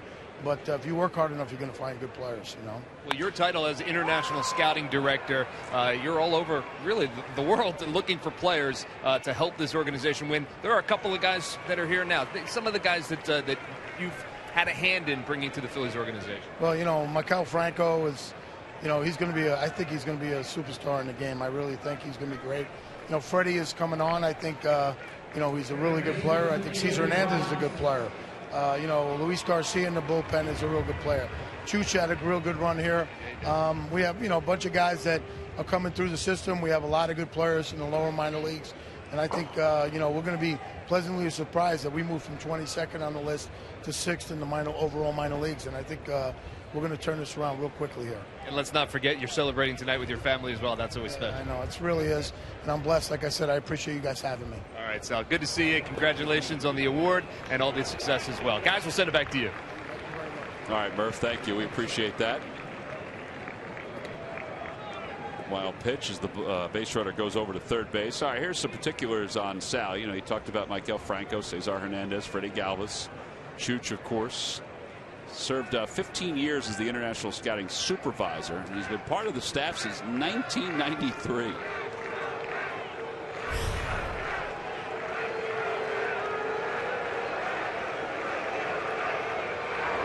Up high, and it's 2-0.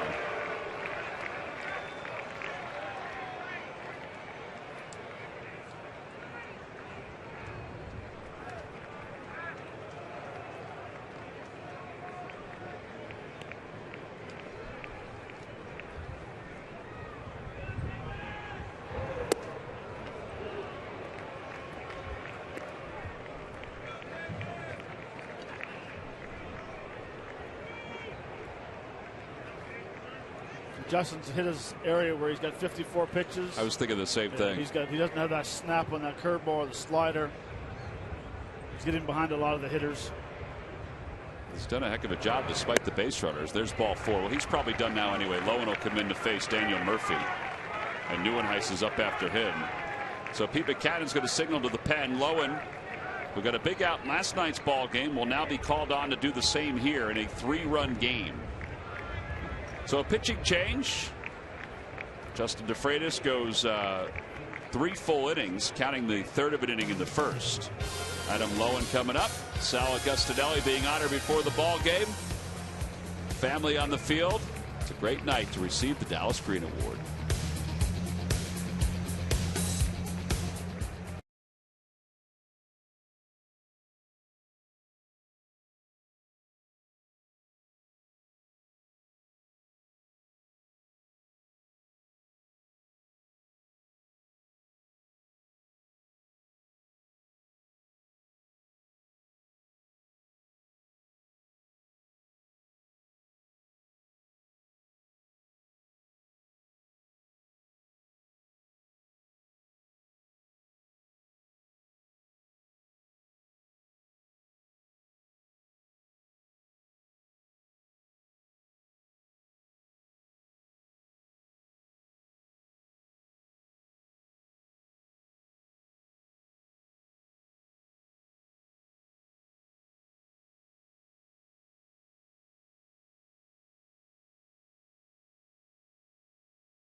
The #1 app for live baseball. Enjoy live look-ins, highlights, replay reviews, scores, StatCast, live radio broadcasts, and more. Get the MLB.com at-bat app now.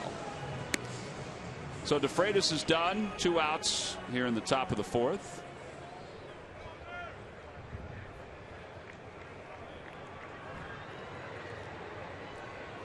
Ruben Tejada is going to come on and pinch run for Wilmer Flores over third base, as Adam Lowen will come on. Something happened to Flores, you think? I don't know. So he's been battling that strep throat.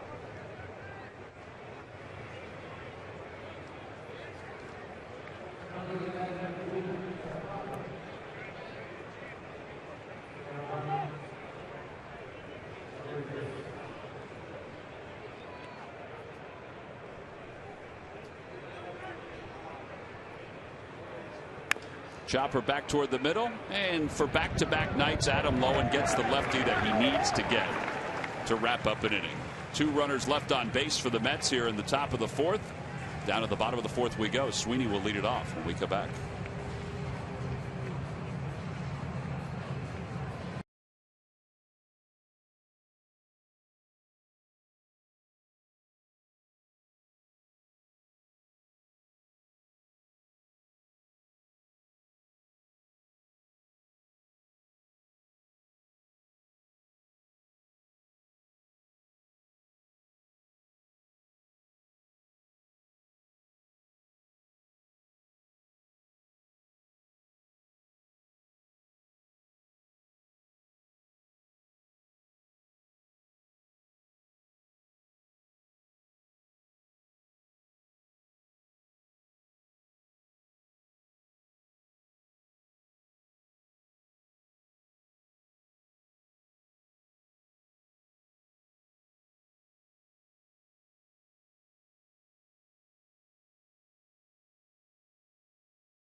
McDonald's with a double cheeseburger and small fry for just $2.50. McDonald's, I'm loving it.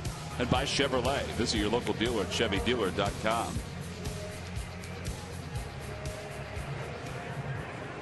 We'll go to the bottom of the fourth inning. Ruben Tejada will take over at shortstop after pinch running for Wilmer Flores.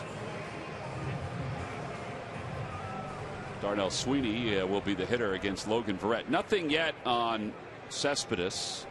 We have not heard anything yet. We may not hear anything until after the ball game.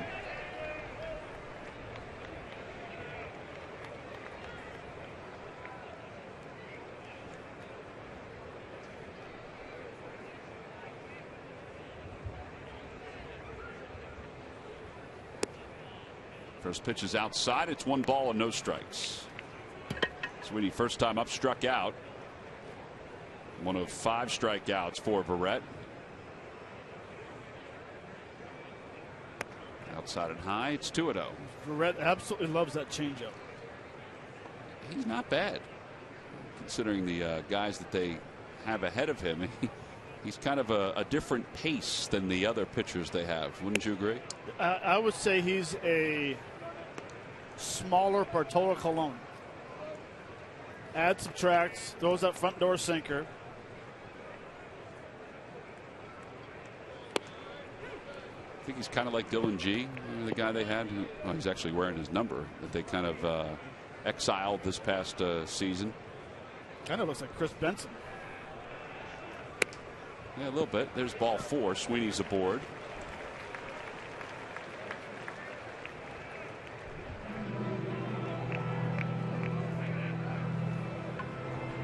I tell you what he is a great fit in between 2 guys that throw. I guess that's what I'm saying. Hard. Yeah, I guess that's what I'm saying. You squeeze him, in the middle of Harvey and Syndergaard. DeGrom.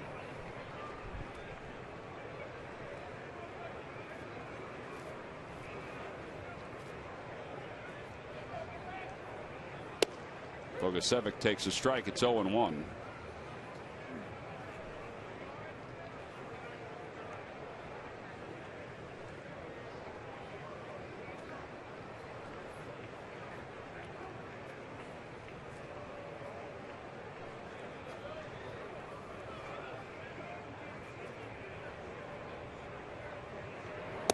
Inside.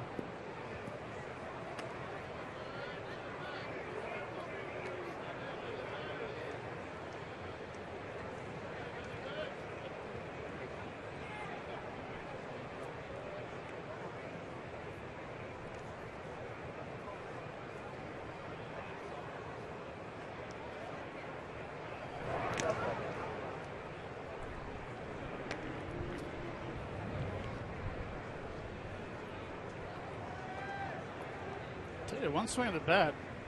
You're looking at a 5-4 game. It seems like, I mean, after that first inning, you thought, man. I think it's got to go to left field, though, the way the wind is blowing.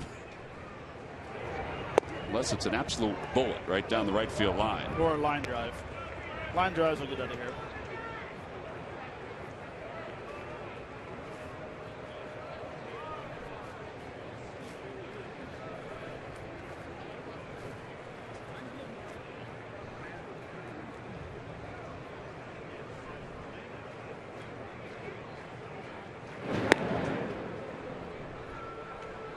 Sweeney does not have a stolen base this year.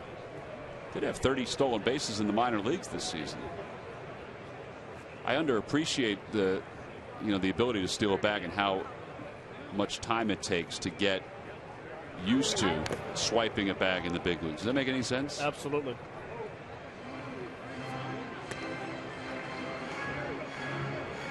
Pitchers up here probably hold a little longer, quicker move. Catchers have better arms. And you're not running. I'm not saying that he ran crazy in the minor leagues, but you just don't run to run up here. Well, and you also probably have more skills than the guys down there, so you can outrun their skills, basically. Off the hands, out toward left center field. It's carrying pretty well. Conforto goes out, and he dropped. Oh, he got it. He held on. Boy, there was a lot of white popping out of that glove, but he was able to hold on. What a way here in the 4th inning. That ball really carried. It did. He made a very nice job. He held on to it. A little snow cone. He did.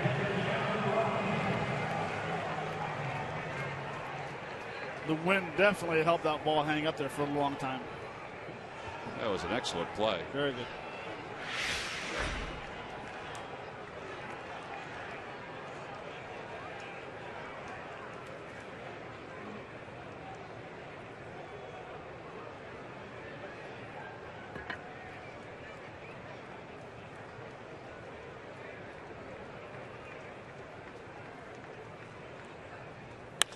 Down the right field line.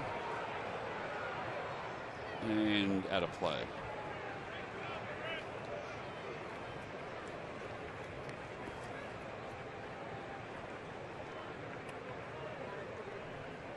Well, it's two tremendous plays by their outfielders. No Nice doesn't catch that ball that good point. Herrera crushed the left center. Yep. If he doesn't catch that ball, you're looking at second, third, or man on third and scoring. Ground ball foul toward John Miserock, and it's 0-2. The Sweeney would have scored easily from first Yeah, base. because he was out about 3 steps from the second base bag.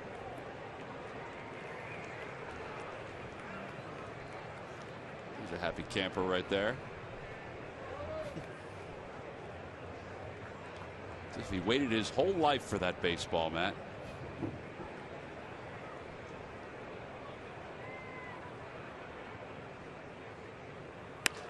Out toward left field. Conforto going back on it. Toward the fence. He jumps and makes the catch.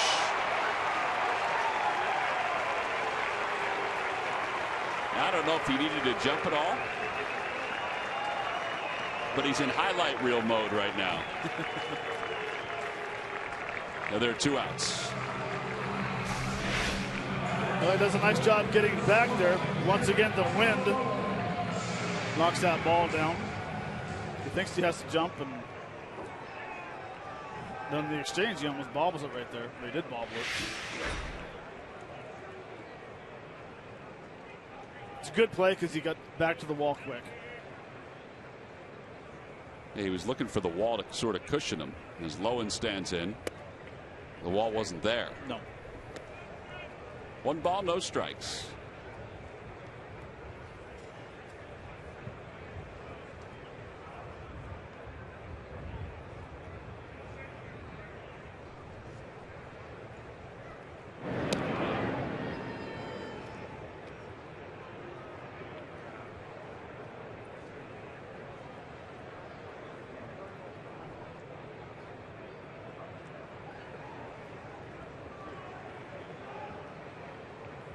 To Adam Lowen.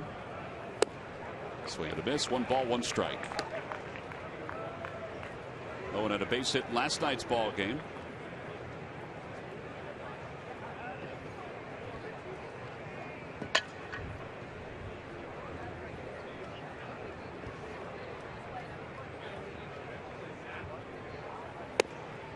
On the outside corner, 1-2.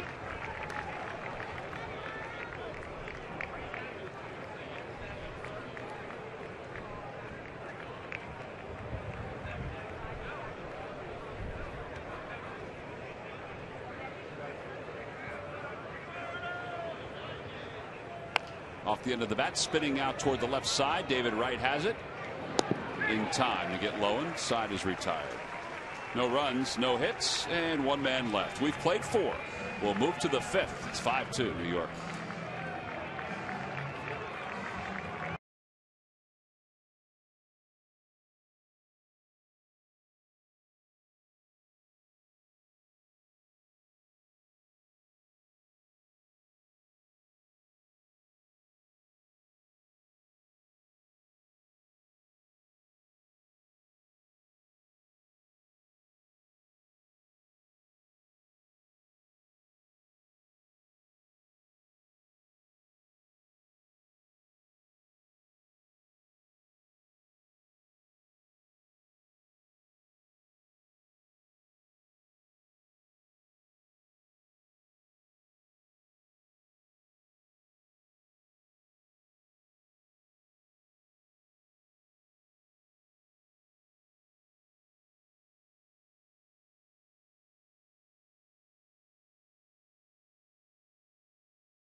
over the Phillies. Well, guys, we asked you to send in your photos on Instagram this morning, and as expected, once again, Phillies fans have delivered. How about these two getting a great seat in the Phillies dugout? Not bad. For these two, well, it's all about the shades and the headgear.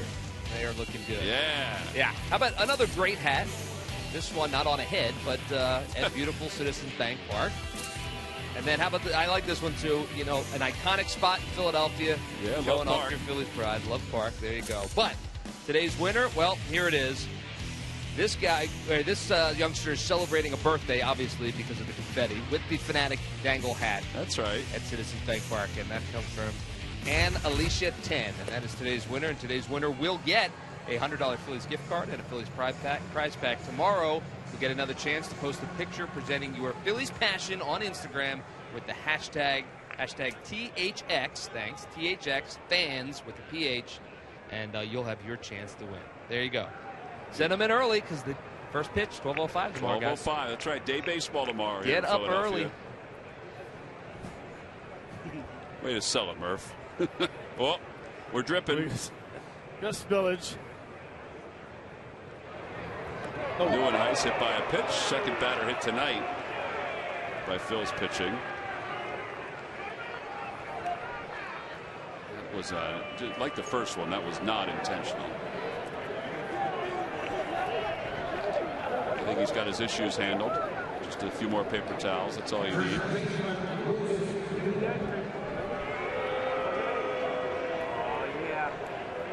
Oh, he's dripping. He got drippage again. Yeah. Bing, bing, bing, bing. That's the kind of drip that won't keep you up at night, though. I don't know where it's falling, but it's not falling on him because he's not bothered by it at all. Duda takes up and in. 1 ball, no strikes. Oh, yeah, there we go. Yeah, that's easily cleaned.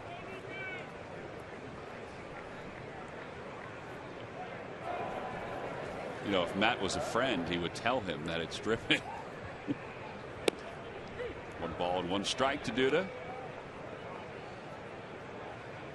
Got Duda looking on strikes last night, or swinging on strikes last night. On that pitch right there, and it's 2-1.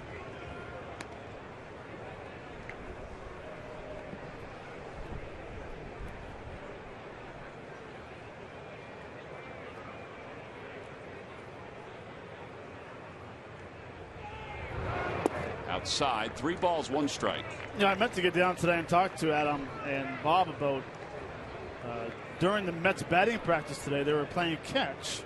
Both of them were on their knees, and they were working on a delivery of getting his arm out away from his body.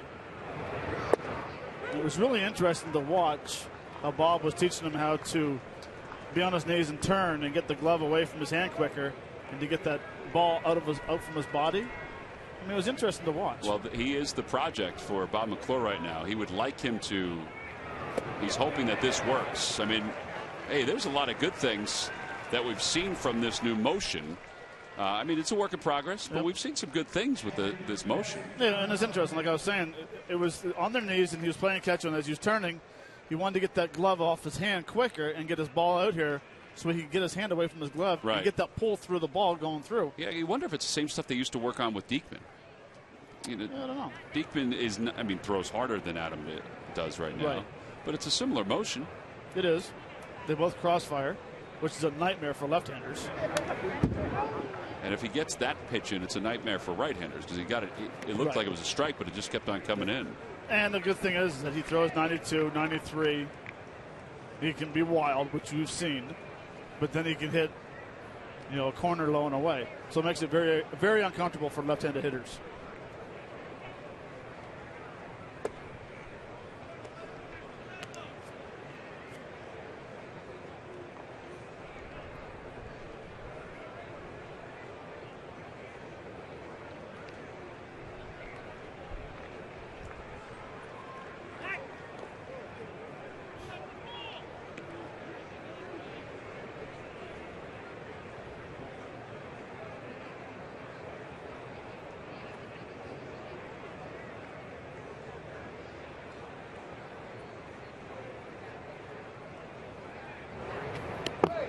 between the 5-hole. Rupp turns and fires to second for Neuenhuis. Not in time.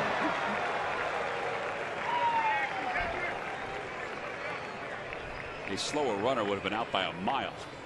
Or a runner going to second base thinking he had second base easily.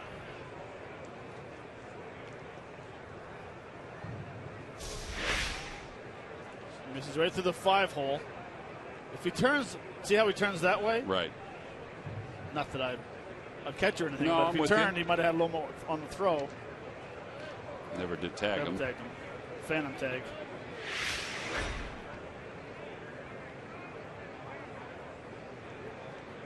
So third base coach John Vukovic used to say that this ballpark scared him when those balls happen more than any other ballpark because of that. You know, he'll send the guy home and then bam, it goes right back to the catcher. He's a dead duck. A little high. It's 3-1. They've scored that a pass ball. 7th pass ball of the year for Cameron Rupp.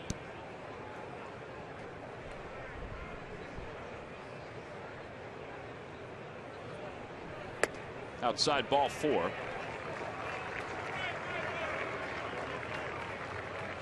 Runners on first and second. Tomorrow night, Derek Gunn and Reuben Frank are joined by a special guest. Brian Baldinger will look back at the Eagles-Jets game and look ahead to the Redskins game on Sunday. Watch Quick Slants presented by Nissan tomorrow night at 6, only on Comcast Sportsnet. Colton Murray in the bullpen.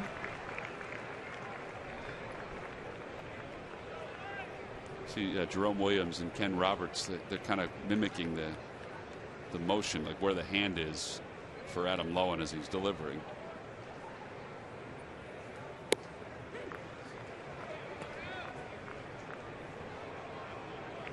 Can he get lefties out? I think that's the big question. Consistently get lefties out. Most important question. Getting right-handers hitters out would be a bonus. Yeah. You get lefties out, lefties can stay around the league a long time. Yeah, he's not missing by much with a couple of these pitches either.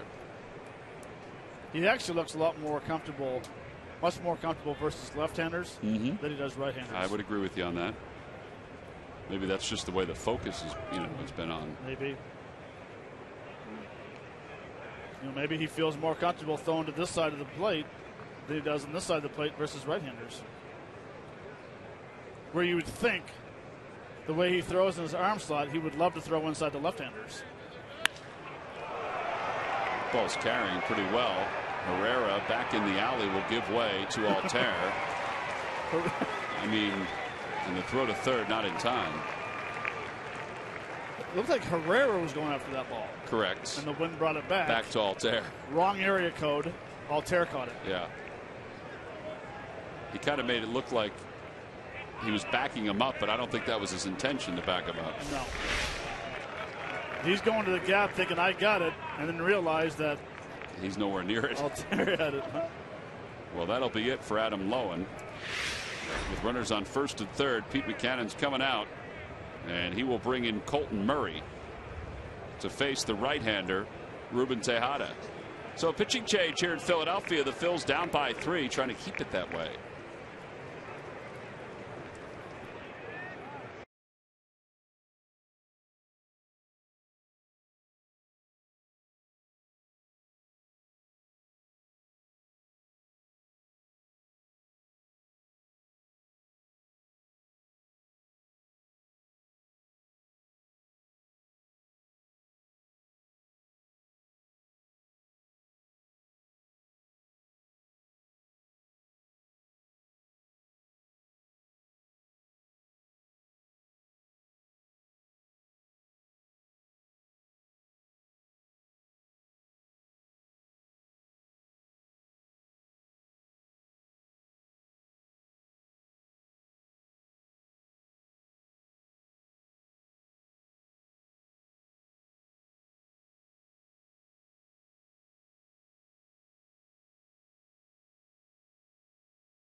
is, besides the Mets and the Cardinals, what other team did Keith Hernandez play for during his big league career? Cleveland Indians. Cleveland Indians is correct.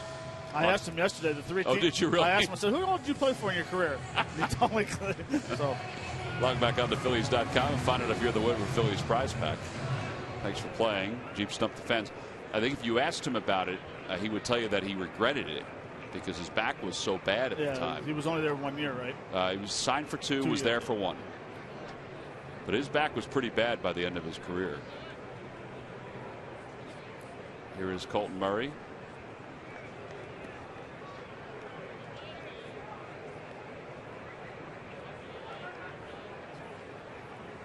To face Ruben Tejada, who's up for the first time. He came on the pinch run for Wilmer Flores.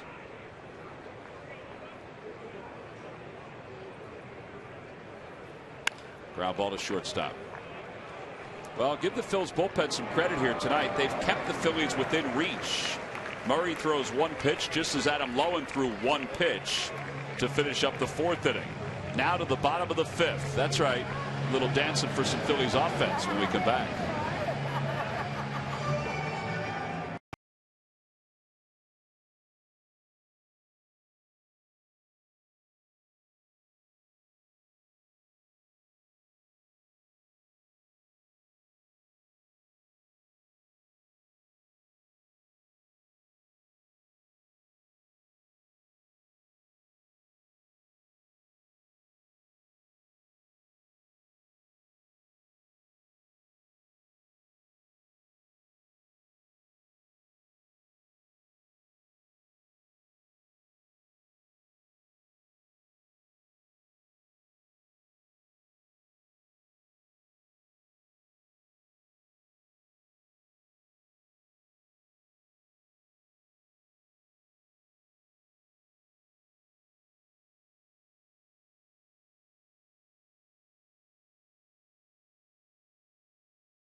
Dalvis tonight is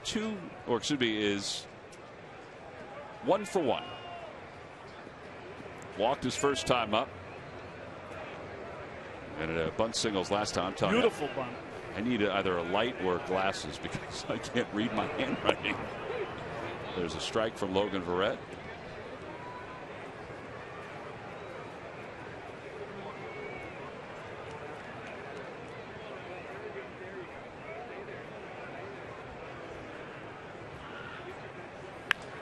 Fly ball down the left field line. That'll slice out of play. It's 0-2. Hey, give credit to this Phillies bullpen. Now, they've bent a little bit, but they've gone 4 scoreless, 4 1/3 scoreless.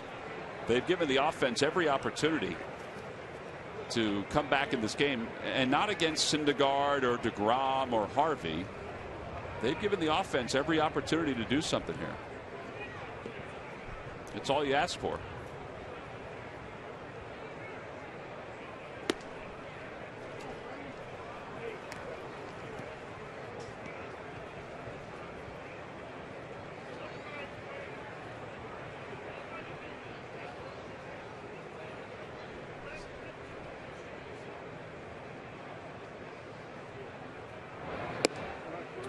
I'm sorry, Tom. You give credit to the Phillies bullpen.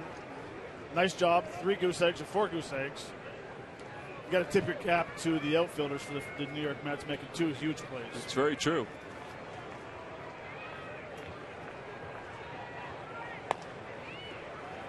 Softly to the right side. Murphy's up with it. And 1 away. And that'll bring Odubel Herrera to the plate.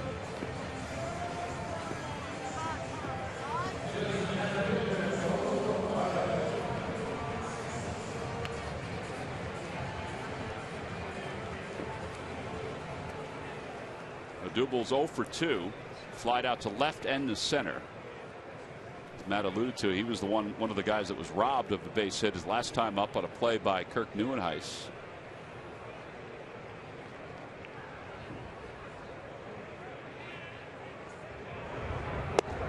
Swing and a miss, and it's 0-1.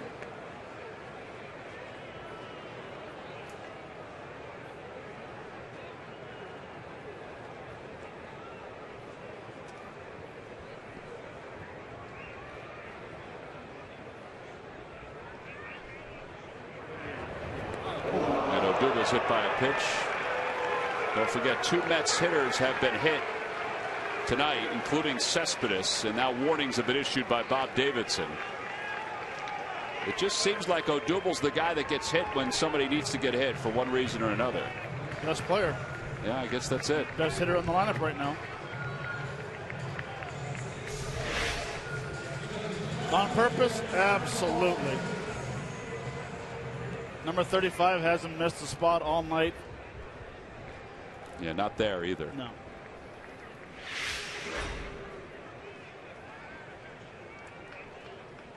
Altair has singled and he's walked. He has scored a run.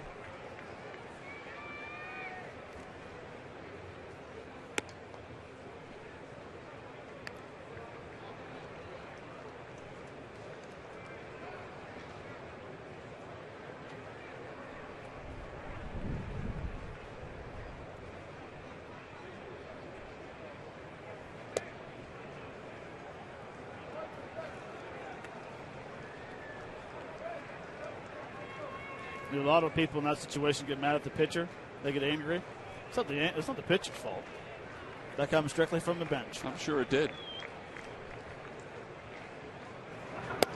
And you know, neither Met hitter, neither one was hit on purpose. Right. At least it didn't seem that way. No. 3-1 fastball. It runs in and hits Cespedes in the fingers. Adam Lowen hits the first hitter in the shoulder. 2-2. But I will say this though, I like the style that he called for to hit one of our players.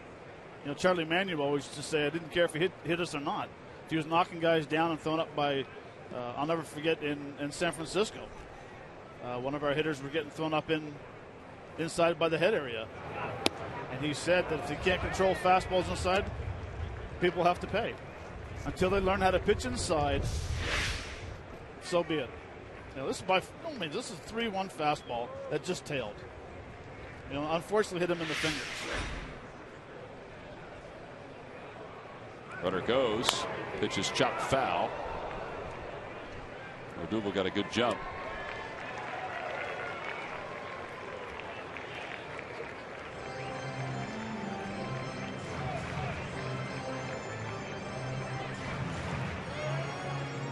No, now Odubel, I don't know if he's thinking this, but I know when I used to get hit by pitches, my thought process was to absolutely destroy the shortstop or the shortstop or the second baseman. Another foul ball. If it's a double play ball, I'm trying to put that shortstop as far as I can up by that Xfinity in left field. Blow him up. Or better yet, having a gapper and trying to score and then just absolutely destroying the catcher. But usually by that time I was so out of gas I couldn't even hit him.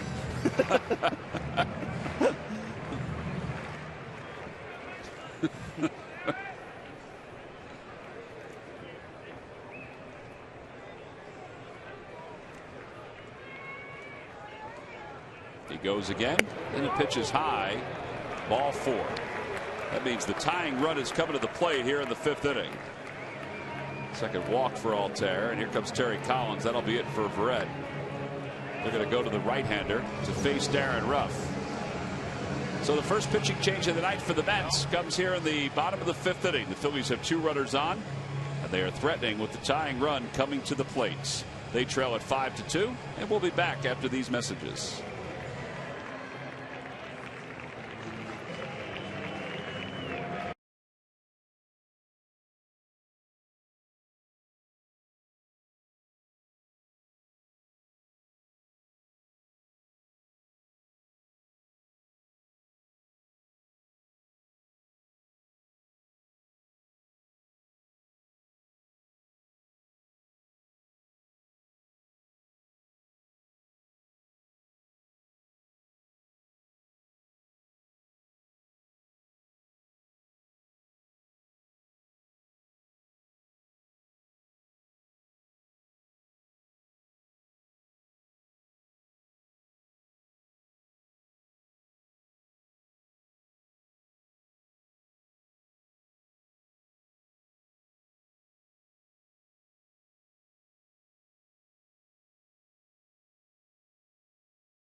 Citizens Bank Park. All fans coming to the ballpark receive the schedule magnet for 2016. Tickets can be purchased anytime by going to Phillies.com for Fan Appreciation Day.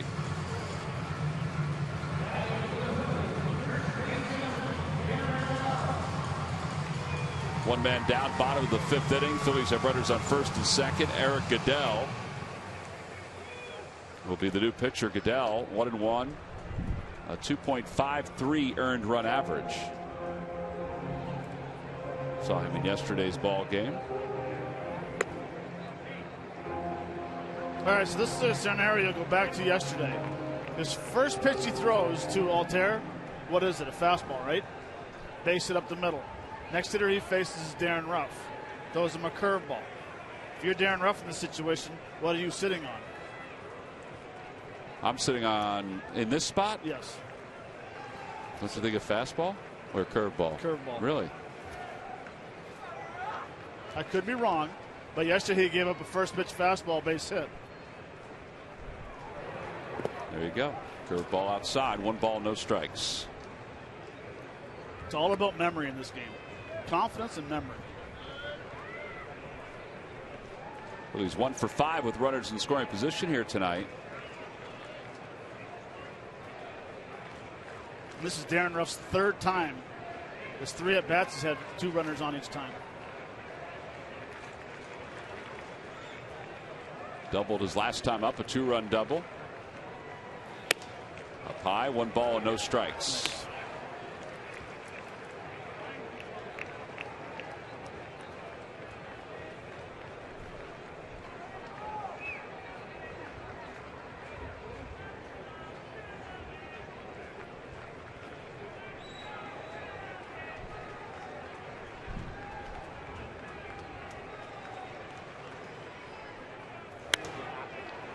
Down the right field line. Duda into foul territory. Makes the catch. Odubel's tagging from second and draws the throw. And there are 2 outs. That was a nice play by Lucas Duda. Terry Collins will go back to the bullpen to bring in the lefty. With Cody Ashe due up. Again, the hitter is the tying run with the Phillies having runners on first and second with 2 men down here in the bottom of the 5th. So another pitching change. 5-2. Mets on top of the Phillies.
with runners on first and second. You know, before the series started, this is what Terry Collins said he was probably going to try to do with Jonathan Neese, who is going to be in the bullpen for the postseason. At least that's the thought.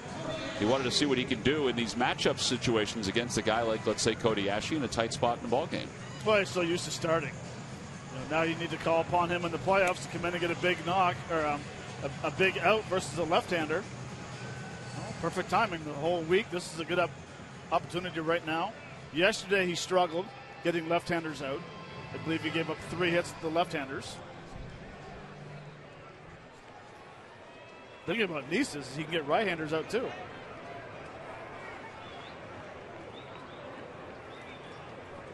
Ashley tonight is 0 for 2. He's flied to left. He's also struck out. And he fouls it back to the screen. It's no balls and 1 strike.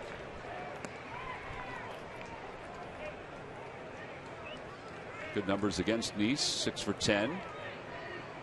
He's got Odubel at second base and Altair at first.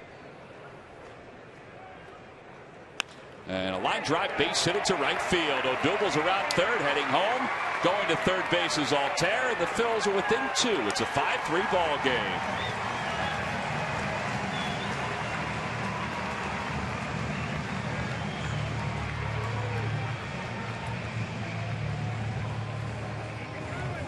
Cody had a very good road trip. Continues swinging the bat well. He's making adjustments from pitches to pitch. This time it's a little smaller leg kick and a quicker barrel. The pitch before that, he got a little big and tried to drive it to the ballpark. That time, getting that foot down early shortens the swing by a lot. Well, now Sweeney will bat right-handed. He's 0 for 1 from the left side of the plate tonight. Strikeout and a walk. And he takes a strike on the outer edge. It's 0-1.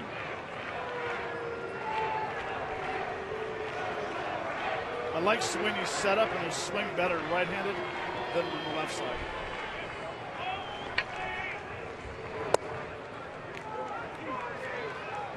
Right now, that is.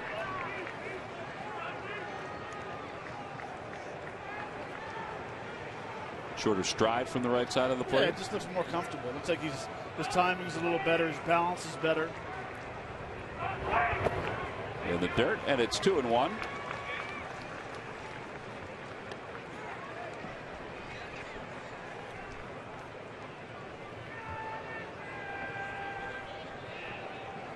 Jerome Williams down the right field line for Sweeney, slicing away from Granderson and out of play.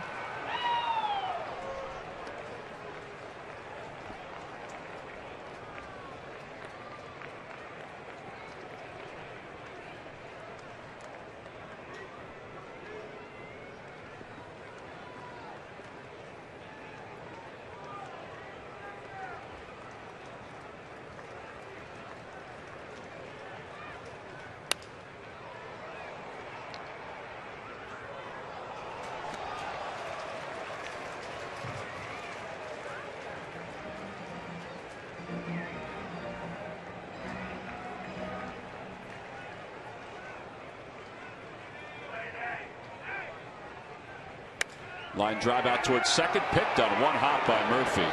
Side is retired. The Phillies do get 1 more to make it a 5-3 game. Sweeney did hit it on the nose, but the Phils lead 2. We'll go to the 6th inning here in Philadelphia. It's 5-3 New York.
This season with plenty of confidence heading toward 2016 and his future as the Phillies closer. Ken Giles entered the current campaign with aspirations of solidifying a late-inning role in the Phillies bullpen. Since the trade deadline and getting the call to shut the door on a daily basis, 100-mile Giles has slammed it shut with an ERA of 0.40 and only one blemish in his save opportunities entering the final week. The closer spot is filled for the immediate future, and it's brought to you by Independence Blue Cross. Live fearless. Well, Dan Baker just made an announcement that if you are going to enter the playing field, you're going to be prosecuted to the fullest extent of the law. The Fanatic entered the playing field without any clothes on. Didn't know what to do. That, of course, is in honor of the Fanatic's best friend, Tom Burgoyne. It's Tom Burgoyne's favorite act that the Fanatic does. And Tom is celebrating his 50th birthday today, the big 5-0. He doesn't look 50 because the Fanatic keeps him looking young. So happy birthday to Tom Burgoyne. Happy birthday. As Michael Kadire faces Colton Murray and fouls the pitch off, it's 1-1. Big celebration today at the Yard for Tom Burgoyne's 50th birthday.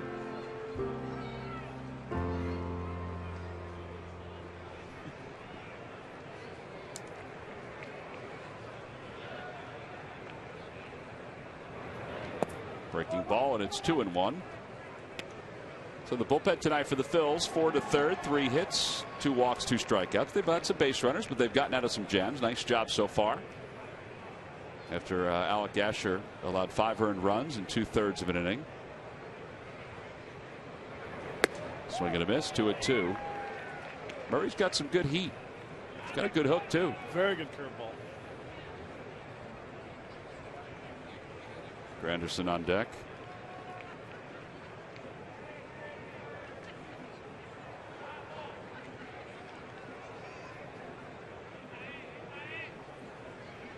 There's that curveball over to third. Ashy's there. Bobbles, and Kadire's safe.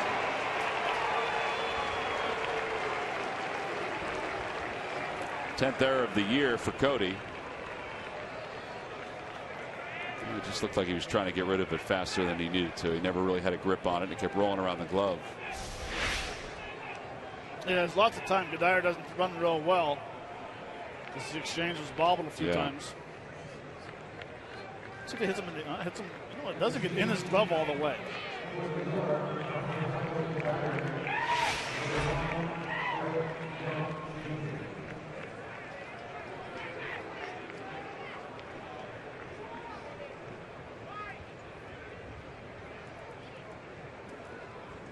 Eric Young Jr. will pinch run.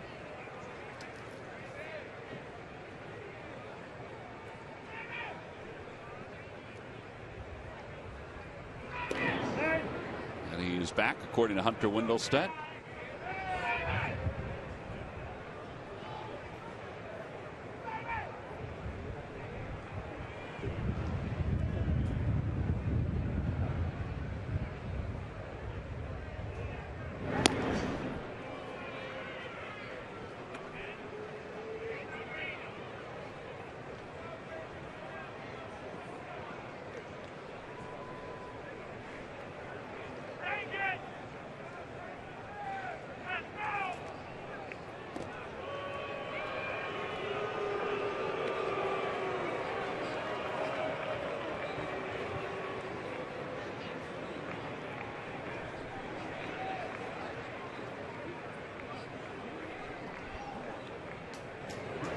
Way outside. It's 1 ball, no strikes to Granderson. By the way, the Mets have told the folks at SNY that Cespedes does not have a break. It's just a bruise. Contusion. A contusion. So that's good. That it is. 1 ball, 2 strikes. 1 ball, 1 strike to Granderson.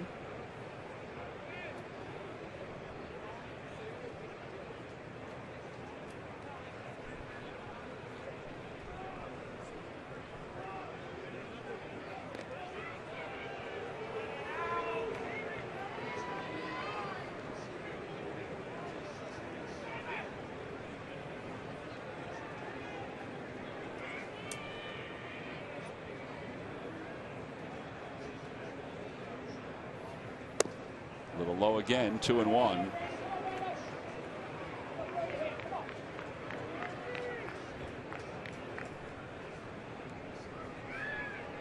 Wilmer Flores, we're told, left with lower back stiffness.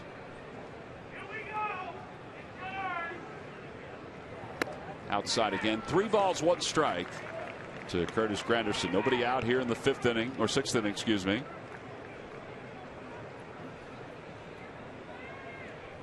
Murray is trying to be too quick to home, not allow E.Y. Jr. to steal second base.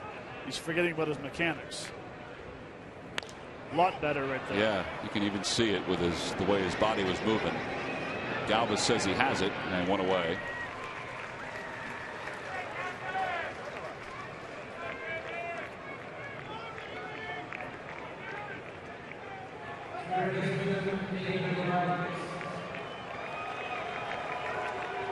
Now David Wright is coming up.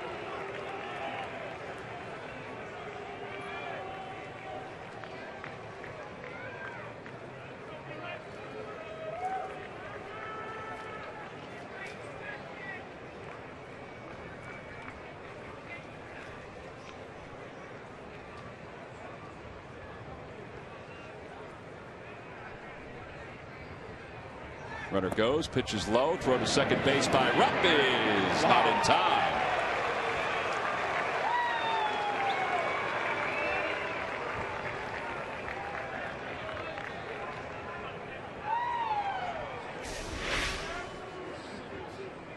This is an absolute hose. Great view right here, and see if he gets in just in time. Ooh. Oh, he's out. He is. Yep, so Pete is going to challenge this. I thought there was not even a chance of throwing him out. It was a curveball low and away. He had a very good jump. Quick release. Boom.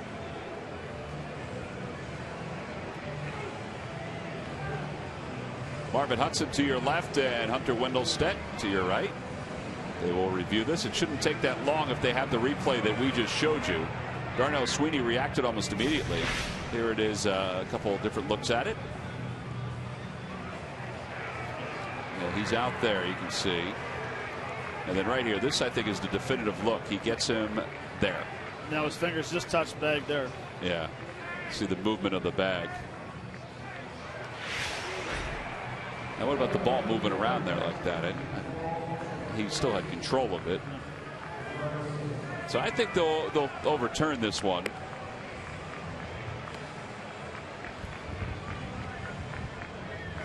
Bob Davidson trying to hone in on the conversation.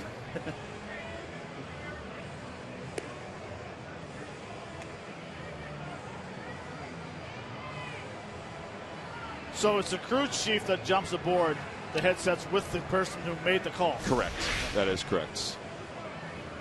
Cameron Rupp watching it on the big screen. He said, he's out, Bob.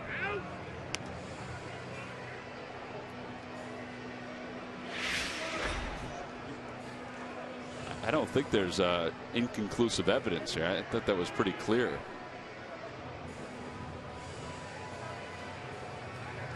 But there must be something that's holding it up.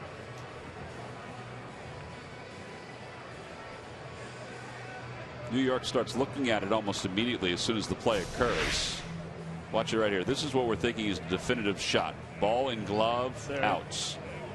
Now is the ball, does he have control of the ball though? He has control, right, Matt? Yeah, never leaves his glove. Yeah. And here's the call from the umpires. They called him safe. Wow. Well, there is something that we missed in what we were looking at, because it looked like he was out. Call stands. There has to be something that they saw in New York that we haven't seen. 2 minutes of replay time. We'll get a report. It'll be ambiguous, but we'll get a report and give you an idea of what they saw. So David Wright is up with the count, 1 ball, no strikes.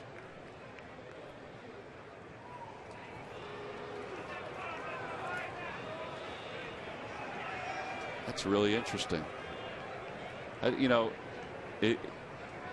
It's intriguing. Yeah. Replay sometimes. Sometimes you look at it and you say, all right, that's a no-brainer. That seemed to be a no-brainer. Unless they're saying that they couldn't see where his hand was when the tag was made on that slow-mo shot that we had. It looked pretty, if you use common sense, it looked like the bag hadn't moved until the tag was made, right. And there was a second or two that came by. 2 balls, no strikes to right. Outside 3-0. Right here. This is what we're thinking is the definitive look from our standpoint. Hand is not on the bag. Tag is made. Now the hand is still on the bag. Now the hand's on the bag. Right? Yeah. That's the way I see it. The bag doesn't move until after the tag. And with the way his momentum's carrying him, 3-1. The way the momentum's carrying him, the bag couldn't move until the hand hit the bag. Right.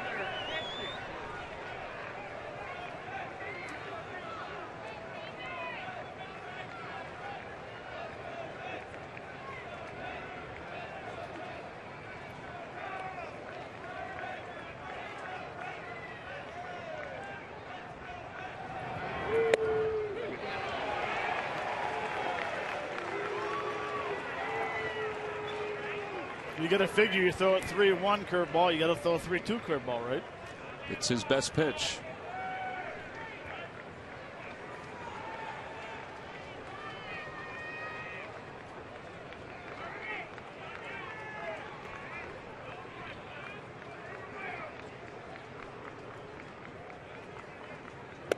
Strike 3 called. You throw a 3-1, you got to throw a 3-2.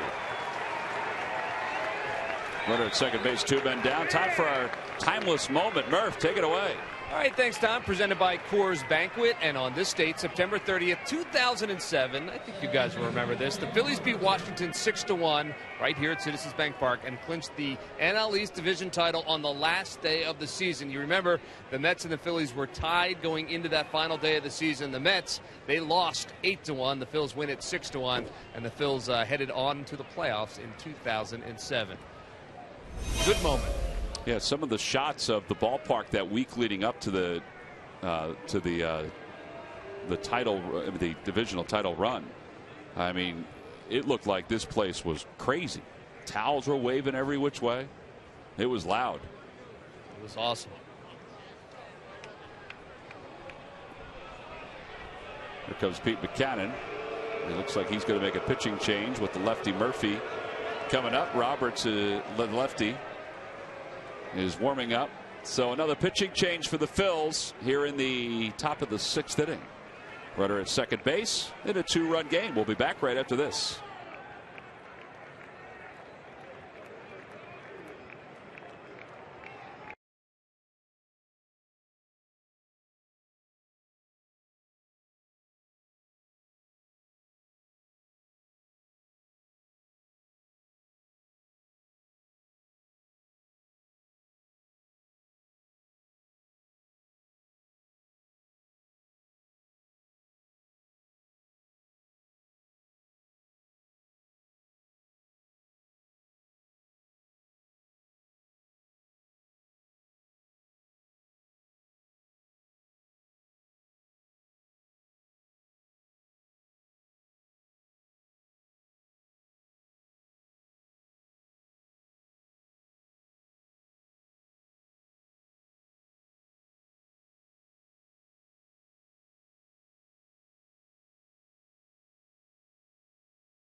4 tickets, 4 Hatfield hot dogs, and 4 Cokes for $100. It's a great value for all families. Go to Phillies.com to purchase your family packs. By the way, according to Major League Baseball, we thought this might be an issue. We weren't sure, though, how they would look at it. They're saying that the ball was moving in Sweeney's glove, that he didn't have control, and that's why they called Eric Young safe. So is that considered a E4 instead of a stolen base? It could be if the official scorer has that information. I doubt they would do that, but it could be. But that's what happens with replay. They can look at other parts of the play that weren't in the original decision.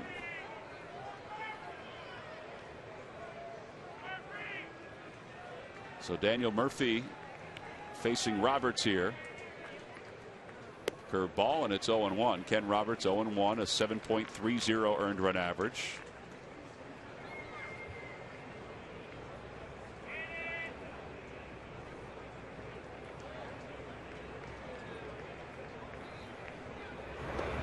Off the hands, over to third.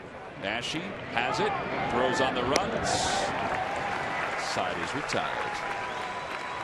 Wind knocked that ball down. Yeah. No runs, no hits, 1 man left. Yep, it's time for the Ponchos here in Philadelphia.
Where will Toyota take you?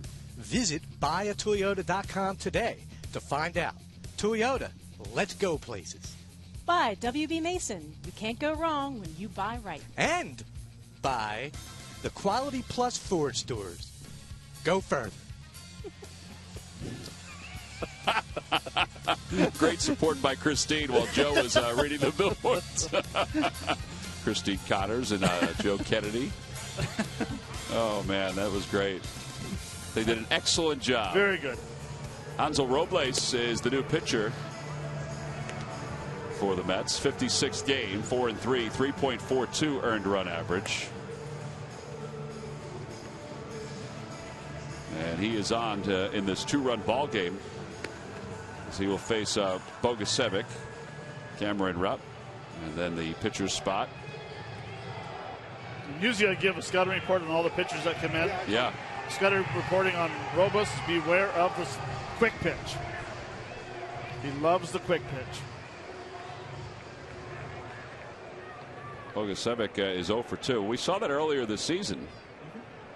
Phillies didn't like it all that much.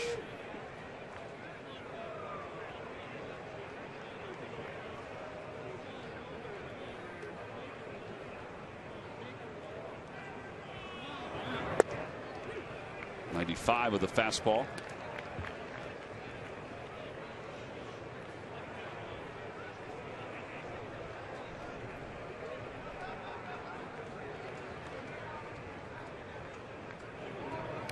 Foul tip.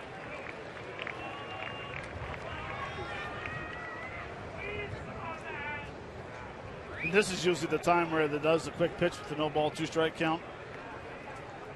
Kind of like Genmar Gomez, who does that from time to time. Well, he will not do the high leg kick right there. Yep. Inside and low, 1-2.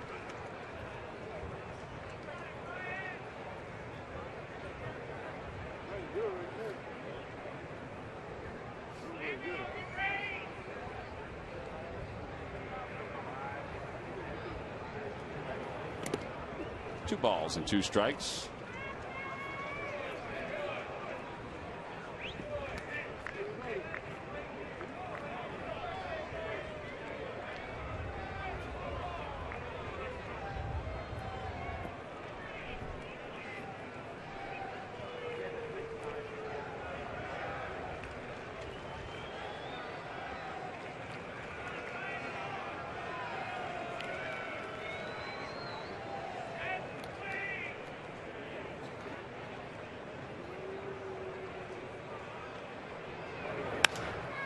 Out toward left field. Toward the corner, Conforto will watch it go into the crowd. And it remains 2-2.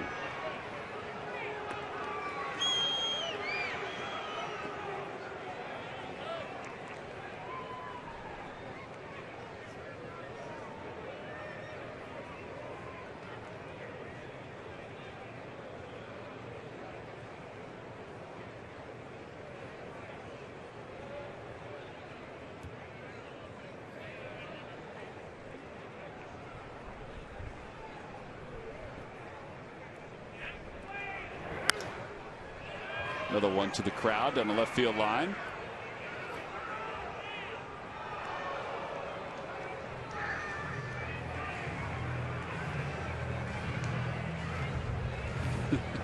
She's still awake.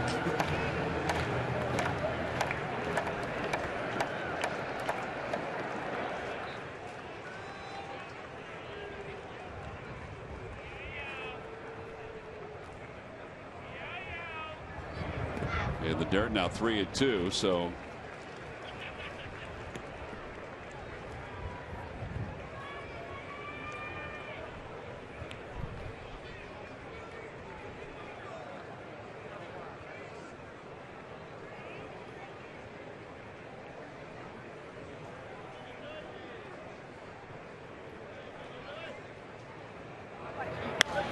another foul ball. Maybe another spot where he does that quick pitch after a few foul balls. Yeah, 3 balls, 2 strikes. And he wants to throw a strike, and he's beating Bogusevic with a fastball right now. Bogusevic's going to get back on top of that ball. His backhand's dropping a little bit, his backside. That's why he's hitting a lot of balls to left field. Use that top hand. Liner out toward left center field. Conforto gets there. Ball hung up and sliced back toward him. And there's one away. Here is Cameron Rupp. Chase Darno is out of the on deck circle to pinch hit.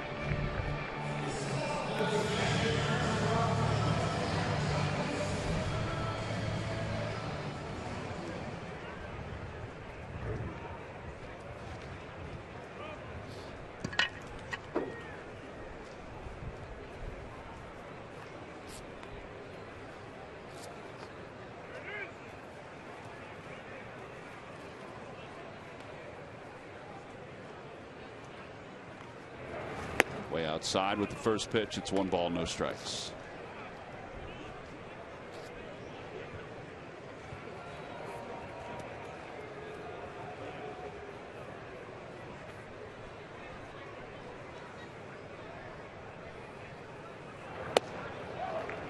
Nice little slider. Robles has very good stuff. The board actually had that, and it's a changeup is 89, but it had the movement of a slider. Yeah, it did have movement of a slider. Whatever it was becomes the exact same pitch.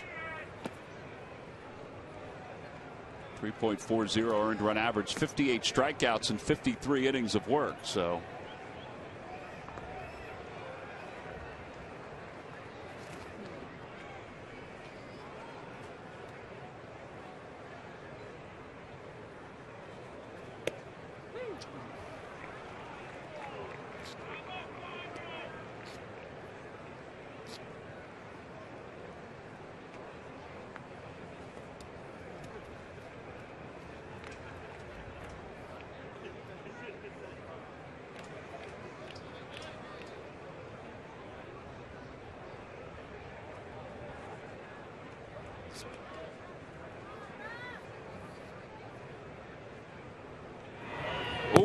quick pitch. He couldn't get out of the way.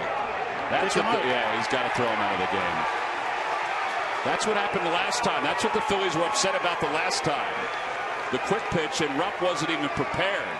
Look at Bob McClure coming out. Bob's out toward home plate. That's what the Phillies were upset about before, is that the quick pitch occurred in the last game, and Darren Ruff wasn't ready for the pitch.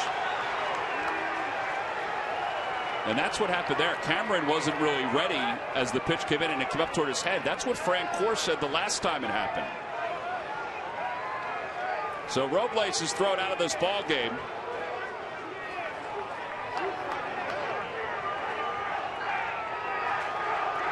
Now Robles is challenging Cameron Rupp. I don't know if he wants to do that, but just get him off the field if you're the Mets. No, but it's easy to challenge people when you got 25 guys in front of you. And you're all the way behind them.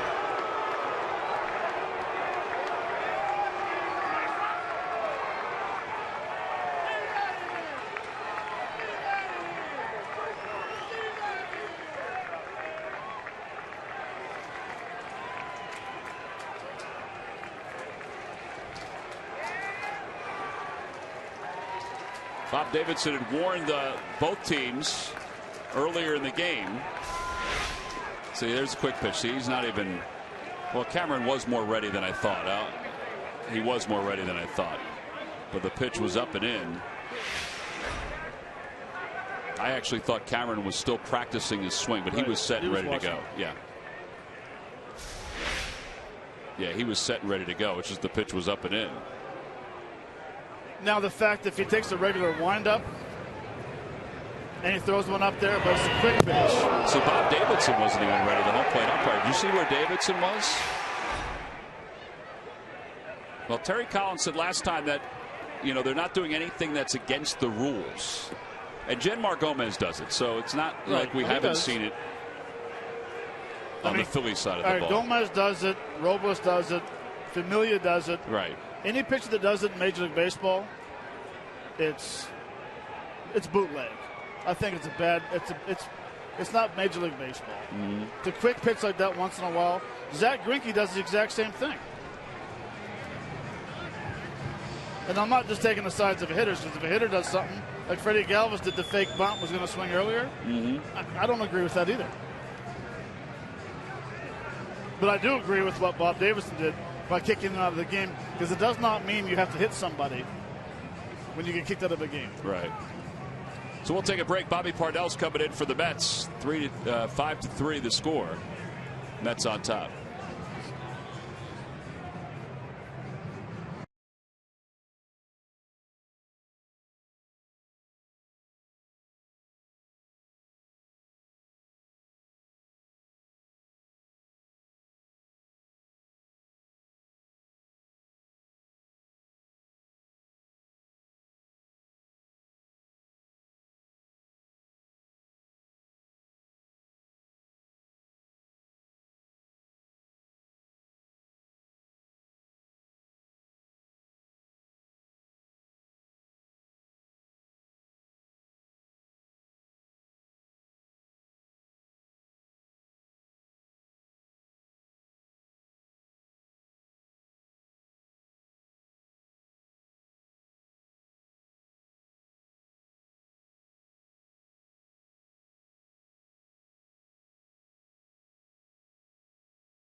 Count 3 balls and 2 strikes. We mentioned earlier this year, Hansel Robles was on the mound and quick pitched against Darren Ruff, which got the ire of Larry Boa and Jeff Francoeur. Now, Ruff's head was down when Robles quick pitched the last time. The Phillies weren't happy about it. Here it is. Let's take a look back. See what Ruff's doing. See, he's just getting in the box, heads down, looking at his feet. Here we go. Time was called, and but the thing about that is that if you watch the catcher, he's not putting a sign down. He's kind of telling him like to hold up a little bit. Yeah. And then he throws the pitch. Look, I understand you do whatever it takes to win a ball game. Now all of a sudden, if he makes a mistake, throws it up and in when you're not looking. Severe injury. I just don't like the quick pitch. Well, this is what we're talking about moments ago. Now, Rupp is taking some practice swings, and bam, there it goes. But I point to Bob Davidson, the home plate umpire. Honestly, I didn't even watch him again. He wasn't even ready. See, look at Bob. He's still standing up. He's not down. Now he's got to go down. He's like, look out. I mean, Bob is lucky that ball wasn't right at him. Honestly, that's part of what I was thinking about.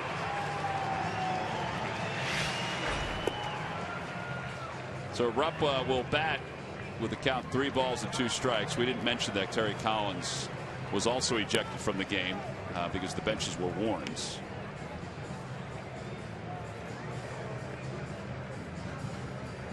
Bobby Parnell gets as long as he needs to get himself ready here. It has not been a good year health-wise and on the mound-wise for Bobby Parnell.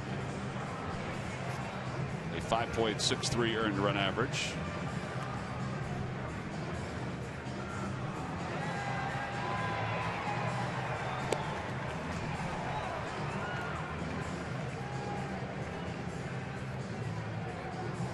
So as he finishes up his warm-up tosses, we're in the bottom of the 6th inning and 1 man down. Reminder, tomorrow night's ball game is now a day game. It will be a 12:05 first pitch. So the 7:05 game moves to 12:05. Tickets are still available if you'd like to come out to the ball game. If you have tickets for tomorrow's game, you are more than welcome to use them. But if you cannot make them, then you can exchange those tickets to one of the 3 weekend games against the Marlins or for a game in April of next year here at Citizens Bank Park. But not including the opener. Excluding the opener. That is correct. Thank you, Matt. Gotcha. See, I got your back. Yeah, Matt had a stack of 20 tickets he was going to exchange for the opener, but now cannot because he forgot to read the fine print. I don't know if I've ever seen a reliever take this long to warm up. I would. I'd take longer.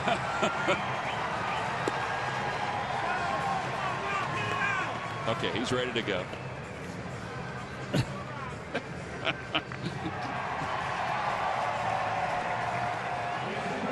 So a reminder, it's 3 balls and 2 strikes to Cameron Rupp.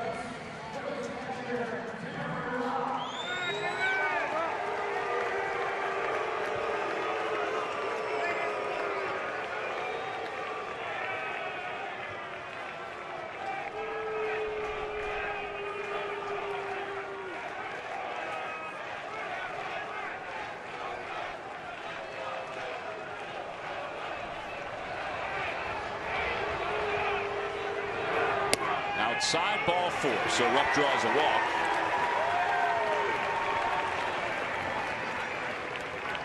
Chase Darnell will be the pitch hitter.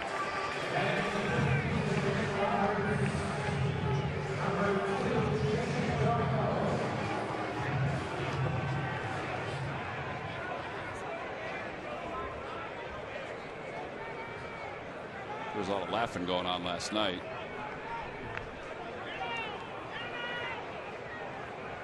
Between Chase and Travis. Ground ball foul just past the third base bag. Would have been pretty nice if that had hugged the line. Chase went down on strikes last night.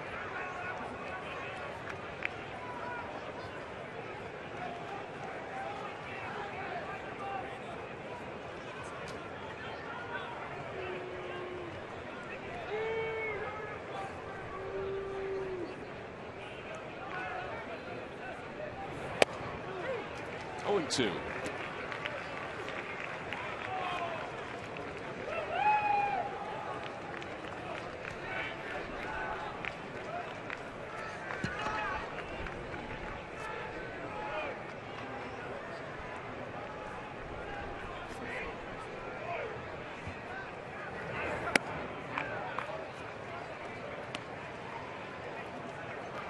Chase has 2 strikes on him. He chokes up on the bat. Let him have a little better control of the barrel. Shortens the swing up. Mike Schmidt absolutely loves that of the hitters.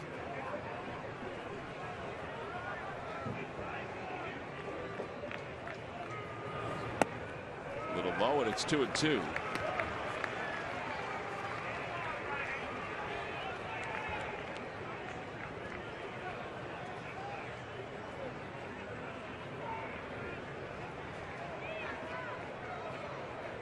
Yeah, 34-inch bat turns into be a 32-inch bat now. Yeah. Let's see. He's choked up pretty good on it. And he lines it foul down the right field line. Chase had a good year down in AAA. Now, 2 things when you choke up on a bat. 1, you have better bat control. 2, you have to keep your front side in, because if you pull off just a hair, your bat's going in the zone and other zones so quick. So it makes you stay over top of the ball a little longer and lets the ball get deeper.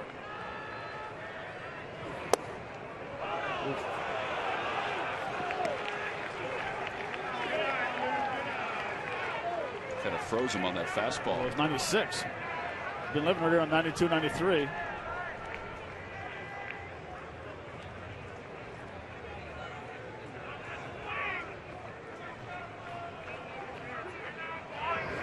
Outside ball 4. So back-to-back walks for the Phil's hitters.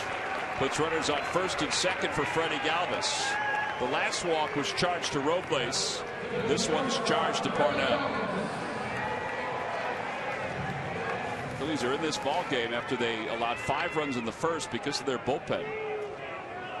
And they'll go deeper into the bullpen in the top of the 7th inning with Jerome Williams.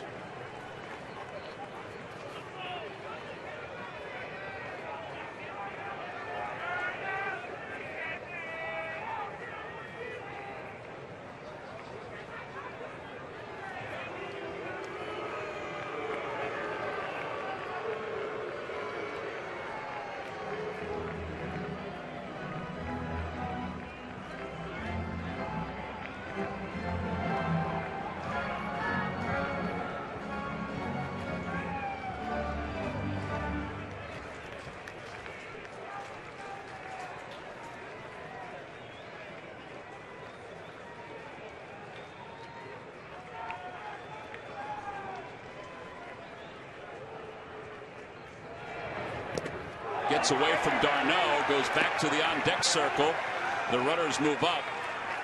And the Phils have 2 in scoring position. The tying run is in scoring position thanks to that wild pitch. So base hit, the Phils could tie this one up.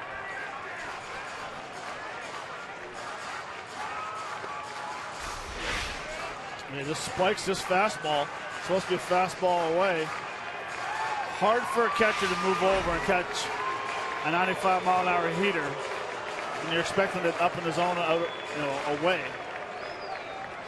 I mean, the reaction time is so tough. That's why you see a lot of catchers trying to backhand those balls. Carlos Torres, the right-hander, warming up. Alvarez, the lefty.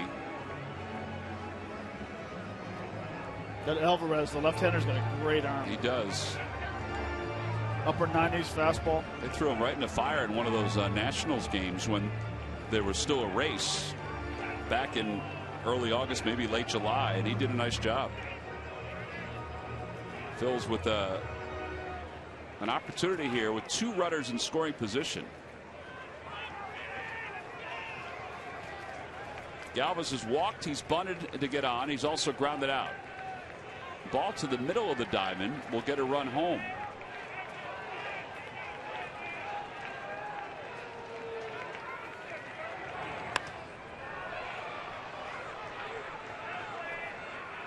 Toyota Major League scoreboard. Cardinals have defeated the Pirates 11-1.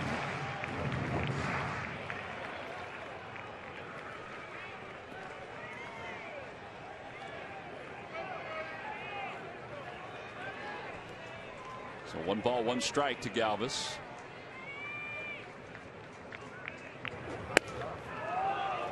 Inside 2-1.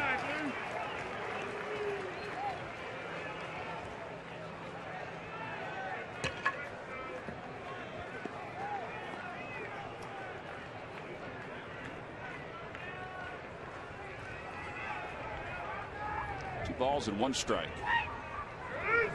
Line drive, base hit to center field. Well read by Darno. He's going to come around and score behind Cameron Rupp, and the Phils have tied this ball game up. A 2-run single for Freddie Galvis, who winds up at second base. It's a 5-5 game.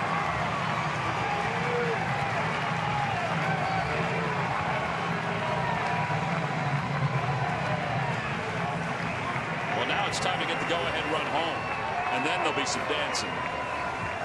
Well, just tremendous job by Freddie Galvis. One, getting the base hit, but staying on that curveball, driving it back through the middle. Great read at second base. But watch the high throw, and Freddie Galvis knows, does not hesitate, and goes to second base right away. It's a good slide right there. It looks like it hurt. Bob Garrett's headed out. That'll be it for Bobby Parnell.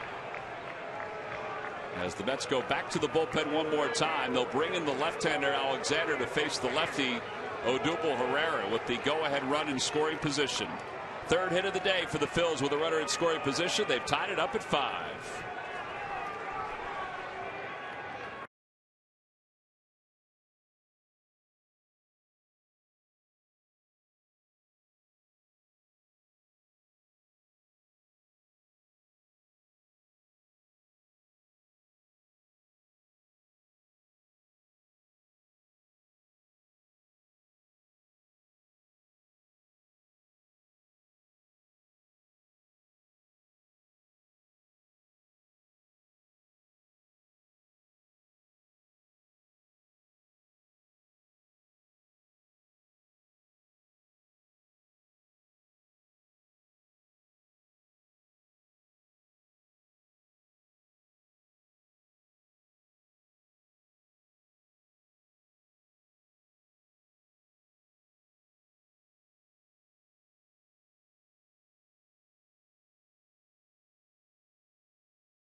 Position, the Mets go back to their bullpen.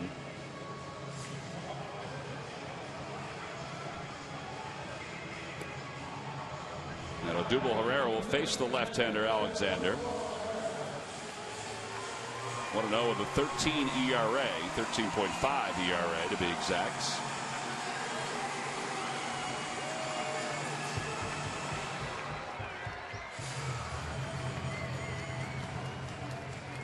Bobby Parnell walked 1.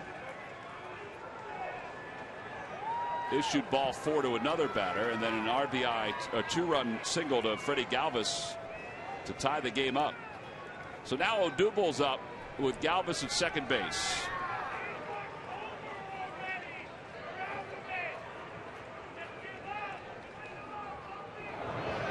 First pitch. Went over the plate somewhere.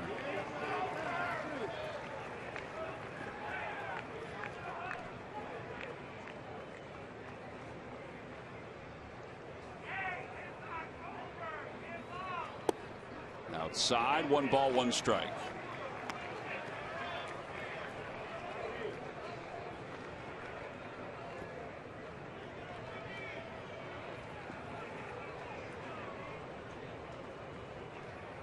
Odubel scored a run tonight. He was hit by a pitch his last time up and came around to score. That one's off the end of the bat, flared out towards center field. Neuenhuis will watch as Murphy makes the catch. There are 2 outs. And Aaron Altair is coming up. They do have a right-hander warming up. Let's see what Bob Guerin does.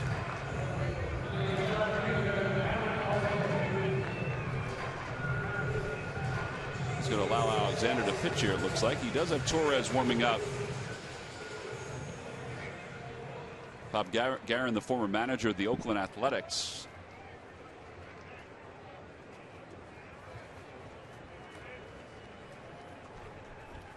This might be a record. There's been 11 pitchers come in and not one double switch yet.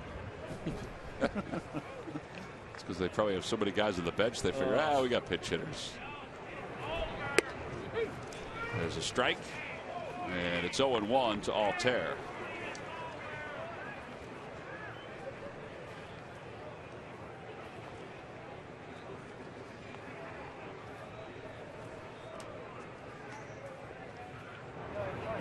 Inside.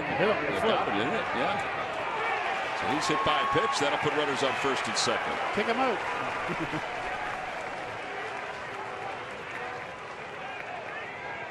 Darno told Bob Guerin to check on that, which they can do.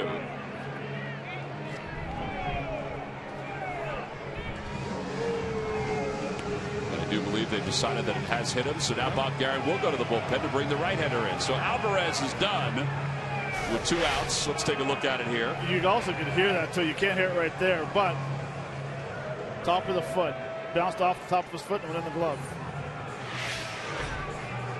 So another pitching change. 5-5 game. 2 runners on with 2 outs. We'll be back right after this.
Board. I mean, they've been jumping all over the place here at Citizens Bank Park, partly because there have been a ton of pitching changes here tonight. Carlos Torres will take over. Torres in his 58th ball game will face Darren Ruff. Now, yesterday we were told, Pete Buchanan said that Ryan Howard was available to pinch hit. He is not, doesn't seem like he's available now to pinch hit. It looks like his season is done, the way Pete talked today. I say it looks like his season is done because, you know, tomorrow he may say, all right, the knee feels okay, but it looks like his season is done. Jim Salisbury from CSNPhilly.com talked about the fact that next year, if Ryan is still here, which he's under contract, he will platoon at first base, probably with Darren Ruff. So Ruff is up here with 2 runners on and 2 outs. Swing and a miss. It's 0-1. Darren, 239, 11 homers, and 37 runs batted in. 4 at bats. Again, 2 more runners on. Hit that big 2-out double back in the 3rd. He's had a couple pitches right here to hit from Torres, and I think he knows it. This first at bat, he had first and second. He struck out on a slow curveball. Then the 3rd inning, he hit a double down the left field line for 2 RBIs off a curveball. Then his last at bat, he had a 2-0 pitch and popped it up to Duda, who made a very nice play over by foul territory. Stays alive, just gets a piece of that one back behind home plate.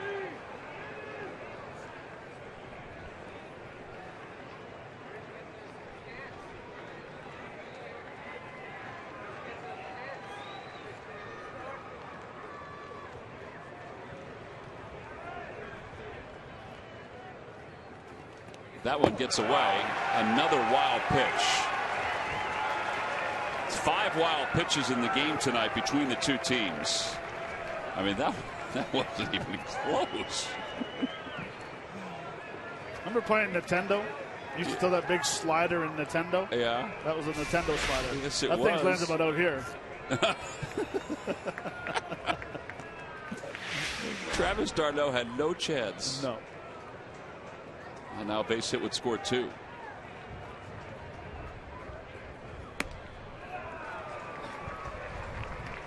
It's like a natural cutter with a little kick to it to rise.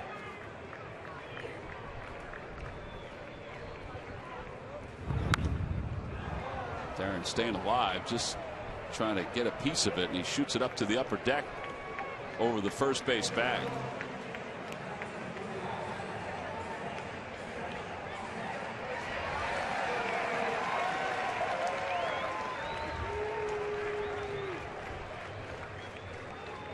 Two balls, 2 strikes to Ruff.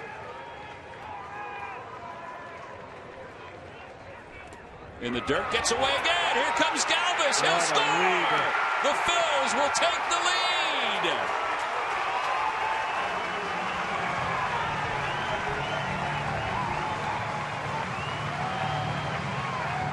The 3rd wild pitch of the inning for Mets pitching. It's the 6th overall in the game between the two teams. And it's 6-5 Phillies on top. And this one didn't get away very far. But Freddie Galvis, unbelievable. Well, anticipates it. Excellent. Momentum going, reads it, gone. By the way, I don't think they're on a very good spot. I would, yeah.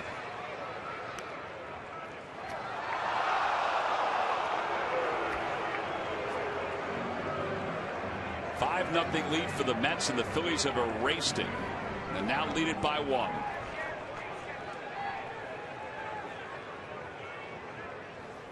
Strike 3 call. Ruff down looking. Side is retired, but the Phils scored 3 in the inning to take the lead. We've played 6 full innings in 3 hours and 15 minutes. On to the 7th, and the Phillies are up by 1.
The Mets had a 5-0 lead after the top of the first. Yeah, it's been an interesting game so far. A couple power home runs in the first inning. There's a deep drive to left field off Asher. Early in the first inning to take an early 5-0 lead. 3rd inning, Darren Ruff comes up. Hits a double to left field, scoring 2. That makes it 5-2. Then the 6th inning, Freddie Galvis comes up, hits a line drive to center field to tie the ball game. Good jump by Darren Ruff. Score from second base. Great slide. And then, of course, here, wild pitch, Freddie Galvis does a great job reading the ball. He comes ahead, and that's where we stand right now at 6-5. 3 hours and 16 minutes later. Yeah, it's amazing to see all the different things that have happened in this game. It's all part of the personality of this game. The wild pitches, there have been 6 total. Time now for your Delaware Valley Honda dealers game summary. Daniel Murphy's 3-run home run was his 14th. Asher didn't get out of the first, as Matt alluded to, 2/3 of an inning. But the Phillies bullpen, 5 1/3 scoreless here tonight. Now it's up to Jerome Williams to keep that streak going. 2 balls and no strikes to Kirk Nieuwenhuis. It'll be Nieuwenhuis, Duda, and Travis d'Arnaud for the Mets. Over to first base, Darren Ruff will take it to the bag for the first out. You know, I think if you look back at times where you had some big pitches. I'm sorry, go ahead. No, go ahead, Matt. Well, while Matt thinks about more to say, these lucky fans are tonight's Citizens 7. They'll each receive a prize pack courtesy of Citizens Bank. Good banking is simple, clear, and personal. And that's helping you bank better. Citizens Bank. Matt Stairs continue. Well, what I was going to say was Lowen coming in, throwing what, 1 pitch, getting an out. Murray coming in, throwing 1 pitch, getting a quick out with runners in scoring position. That's the key right now, is these guys coming in with runners in scoring position and doing the job. And the other part of it, even though he gave up base runners, it wasn't pretty. DeFreitas really bridging to those guys was huge tonight. 3 innings, only allowing 3 hits. At the knees to Duda. It's 1 ball, 1 strike. There's Justin. By the way, you see Andres Blanco next to Justin. Andres is available, it looks like, tonight. Weren't sure early in the game. His wife gave birth a couple days ago to a baby boy. Not sure how much sleep he's gotten, but he's probably got a lot of good things going on in his head.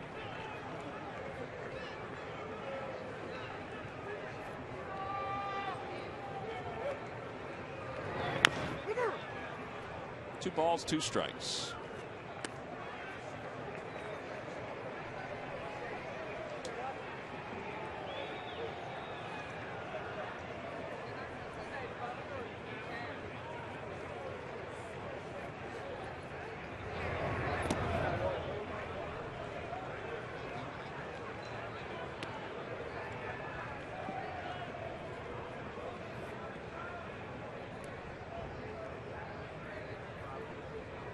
Dodgers have begun out in San Francisco against the Giants. Bring that score up because the Mets are battling the Dodgers for home field advantage in the first round of the postseason. Mets have 89 wins. The Dodgers have 88 wins. 1 game separates the 2 teams. Swing and a miss. He took something off it and he got him. 2 outs.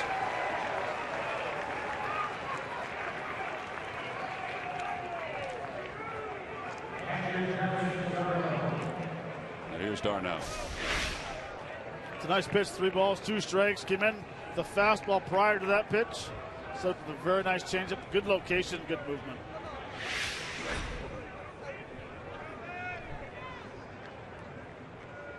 You can get through this inning here, then you've got the 8th and 9th set up in a way from a bullpen standpoint that you probably didn't anticipate at the start of this game.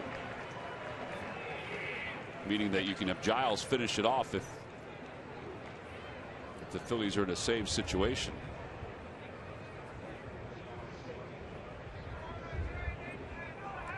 A 1 pitch to d'Arnaud in the dirt. 1 ball, 1 strike. Reminder, tomorrow's ball game, the final game of this 3-game series, is a 12:05 first pitch. It was 7:05 because of the pending weather. Not the tropical storm / hurricane, but just a weather front coming through. Major League Baseball requested that they move it.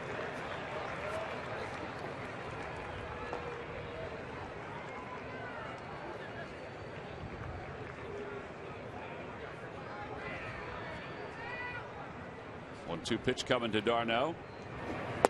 Strike 3 called. d'Arnaud's down looking. Side is retired in order. Jerome Williams, a perfect 1-2-3, top of the 7th inning. Time to stretch here in Philadelphia. The Phil's bullpen on top of its game so far here tonight.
Five and now lead it 6-5 as we go to the bottom of the 7th.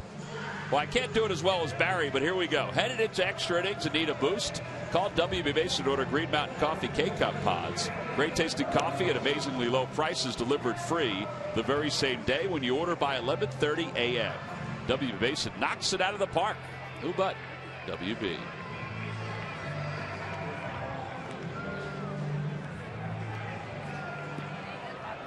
Guess what, Tom? Yeah, buddy. You have another pitcher. Addison Reed. He's been really good for them since he came over from the Arizona Diamondbacks. He's been essentially the setup guy for Familia. 3.19 ERA. Former closer for the Diamondbacks. Facing Cody Ashe, and he delivers a strike at the knees. It's 0-1. Hinojosa's warming up in the pen for the Phils.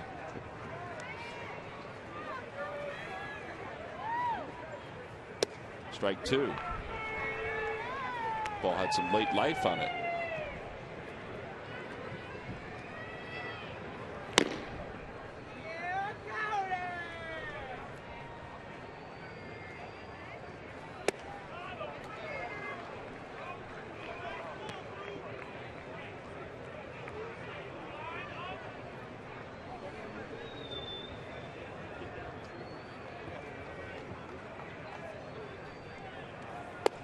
On the outside corner, and Ashe's down looking for the first out here in the bottom of the 7th inning. Well, as we promised you earlier in the ball game, it's time now for our T-Mobile fan photo. Today's photo comes from Barb Ward 804. My sons and I at Citizens Bank Park on Epilepsy Awareness Night. Great cause. Good chance to watch the ball game with your boys. Tweet your strongest fan photo using the hashtag #PhillyPhotoDataStrongFan. And you just might see yourself in an upcoming broadcast. Brought to you by T-Mobile.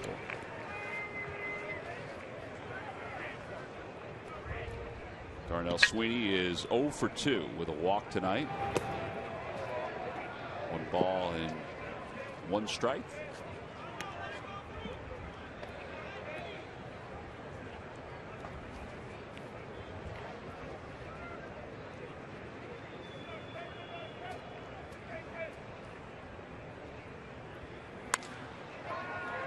To his left is Tejada at shortstop. And Bogusevic will be the hitter.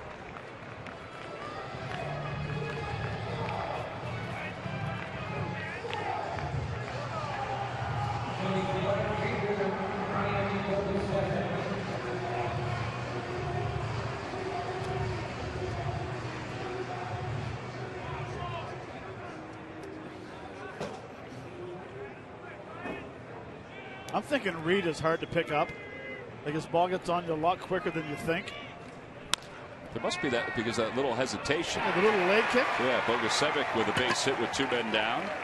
So he's aboard, gives Cameron Rupp a chance to bat here in the bottom of the 7th.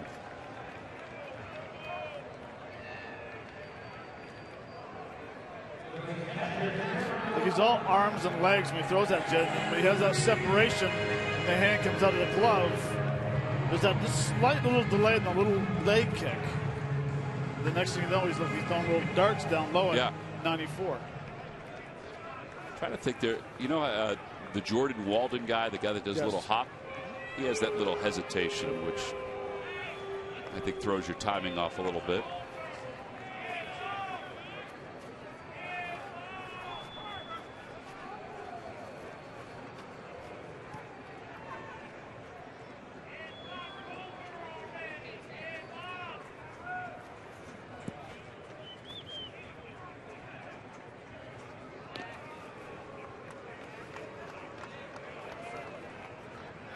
I'm really surprised that Walking Bob hasn't called a balk tonight. Had a lot of opportunities. By far leads the major leagues in calling balks in a year. Night is still young, man. Oh, that it is.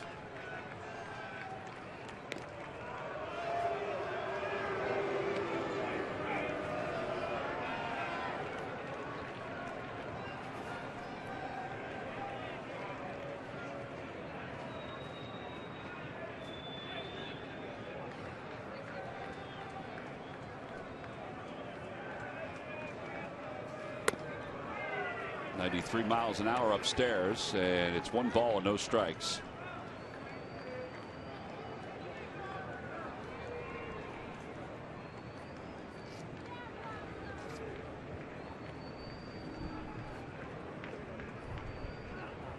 Swing and a miss.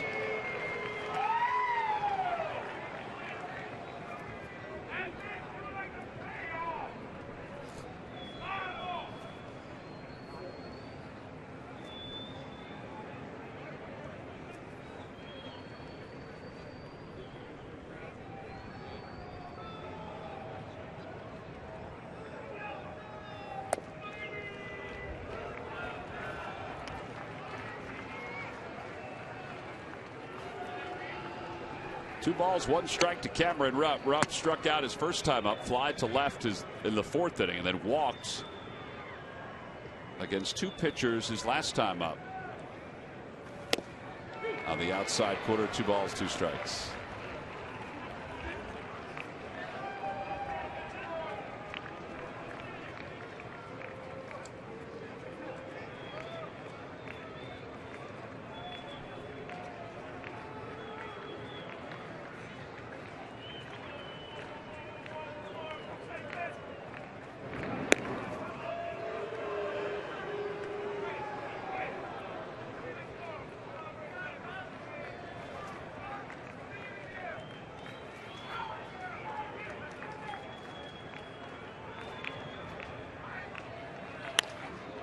Popped him up. Duda over toward the seats and out of play. Nice grab.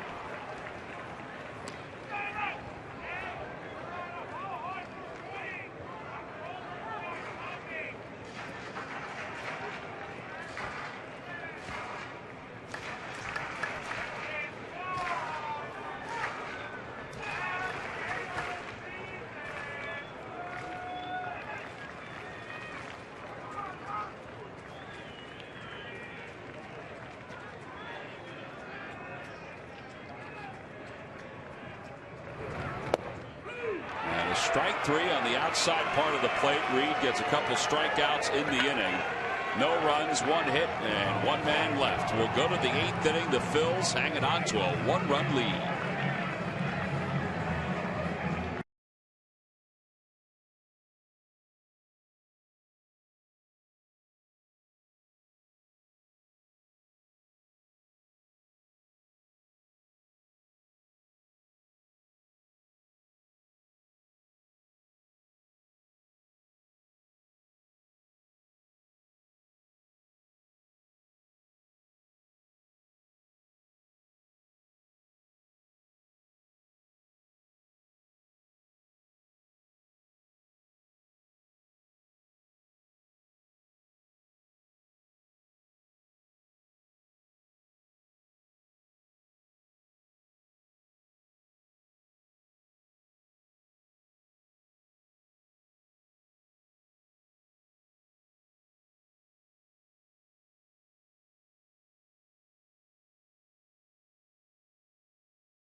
Nissan. Choose Nissan today for great offers on our most exciting lineup ever. Shop Nissan.com.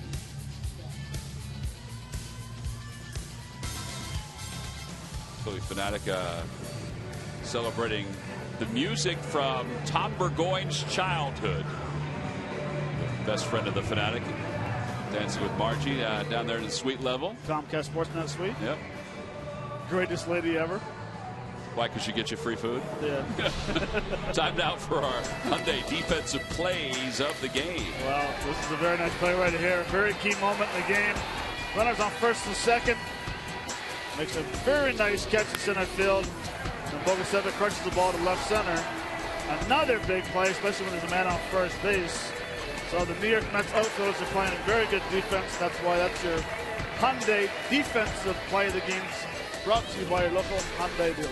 Yeah, and you mentioned it before. NYN Ice's dive saved some runs. Conforto's play out there saved some runs potentially. Well, here's Dyer Hinojosa, who will pitch for the Phils. Hinojosa pitching the 8th inning. Conforto takes inside. 1 ball, no strikes. Conforto is 1 for 3. He also homered in the first inning. An opposite field shot. 2-run bomb. On the outside corner, 1-1.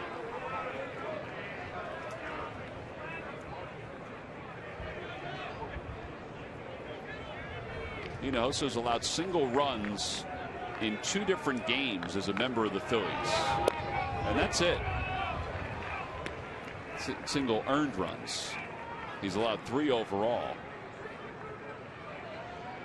He has been a very good pickup.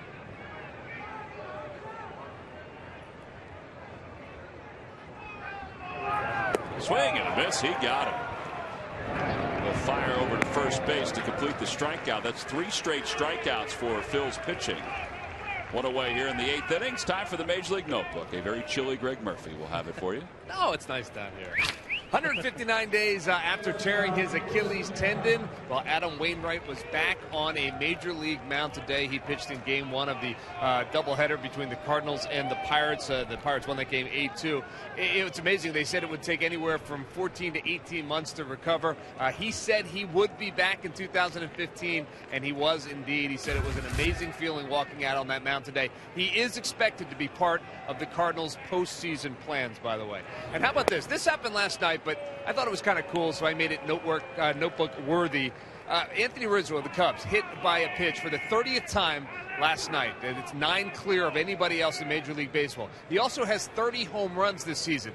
That has only ever happened one other time since 1914. 30 hit by pitch, 30 home runs. I ask you guys, do you know who that was? Since 1914? Yes. Ted Williams. Ted Williams is incorrect. It's not Chase Utley. No. He gets hit a lot. I don't know. It was Don Baylor back in 1986. He had 35 hit by pitches, 31 home runs. I asked Alec down here, our security guard Alec down here. He knew. And he knew. Immediately said Don Baylor. It was amazing. Yeah, excellent guess on his part. I don't think it was a guess. The man knows his stuff. I'm not saying guess. Excellent answer. Ask him this, Murph. In 1988, how many balks were called in Major League Baseball? It's an excellent question. How many what? Balks. Okay. Hey, Alec, in 1988, how many balks were called in Major League Baseball? This is like a game show. The ground ball is second. 4-3 on the putout. 61. That's kind of light. Yeah, Troy, there were 79 balks called in the first week alone. Is that right? 954 balks in a year. 954? Balks. Balks that season. Look, we should do this as a segment. Ask Alec. Ask Alec. I think we got something here. I think we're onto something. Tomorrow we'll ask Alec the Jeep Stump the Fans trivia question. But Alec, remember tomorrow's 12:05 first pitch. I'll make sure he's here. Murph, you too. Yeah, I'll make sure I'm here too. 2 away. Kelly Johnson, the pinch hitter, breaks his bat. Shallow right field. Bogasevic and Sweeney. Sweeney says he has it. Boy, I'll tell you what, the Phillies bullpen has been outstanding in tonight's game. Murph and Alec are going to discuss balks in between innings as we go to the bottom of the 8th.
are currently available if you go to Phillies.com or call 215-463-5000. You will not find more pleasant people to talk to than the folks at the Phillies ticket office. Full and partial plans, guaranteed locations, special season ticket holder benefits. Deposits are now being accepted for new season tickets. Bottom of the 8th inning, 6-5. Phillies on top. They trailed at 5-0 at one point. And Matt, let me introduce you to the 9th pitcher used by the New York Mets tonight. It's right-hander Tyler Clippard, 31st game. 3-1, 2.97 ERA. Acquired from the A's.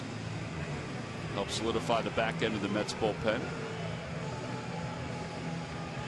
Andres Blanco came on as part of a double switch. The last half inning will be the batter for the Phillies.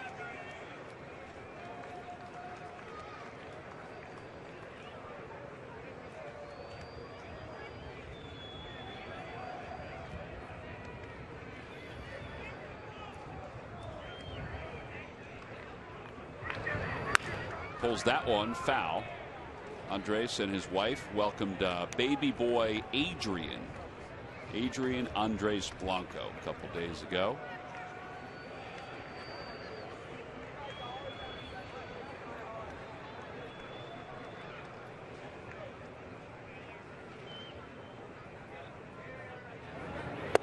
Oh, 0-2. Clippard throws that changeup. It's always been. Would you agree with this, Matt? His best pitch? Absolutely. Doesn't have as much giddy up on his fastball as he used to, but still enough.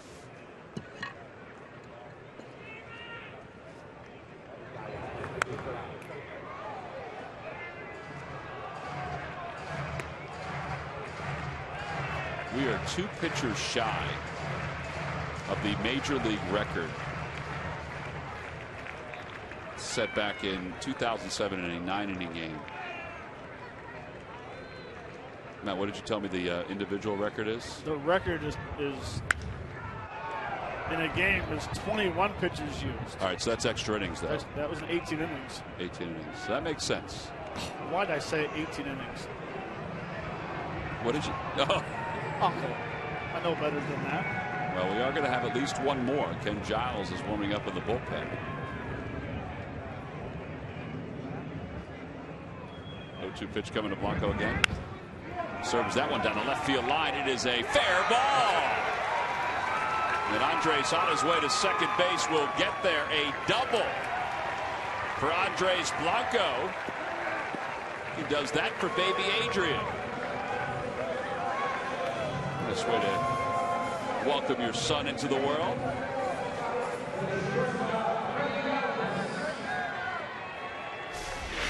Right off the plane in the batter's box and hit another double. Off-speed pitch up in the zone. Does a nice job going with it. Just inside the left field line. Good for him. So now congratulations on another double. Sorry, and congratulations on the baby. Now Galvis could be up here to bunt. He jabbed at it. If he's going to sacrifice, we've heard this before. He's just got it.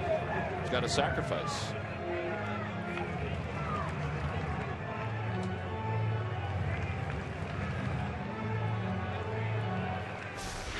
No, you look from the side view, watch the bat. He needs to be out there.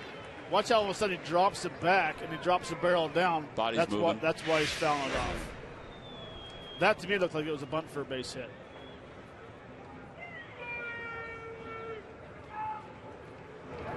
Yeah, that one he dead edged beautifully. I mean, that was perfect.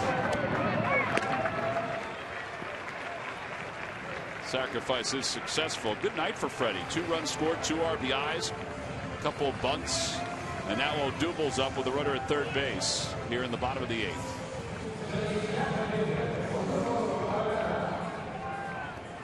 Almost looked like the first bunt that Freddie tried to do was for a bunt for a base hit. Yeah, like he has found money that he's just going to try. And that one there, he committed himself by turning it early, and he used his legs. He kept the bat out front, which was nice. The only problem with that, I mean, if he got a base hit, everybody would have said, just like earlier in the game, great. But you run the risk of popping a bunt up when your technique is off a little bit, like it was in the initial effort. Infield is in with a runner at third. Change up. Got to do a double take. That changeup was at 79 miles an hour.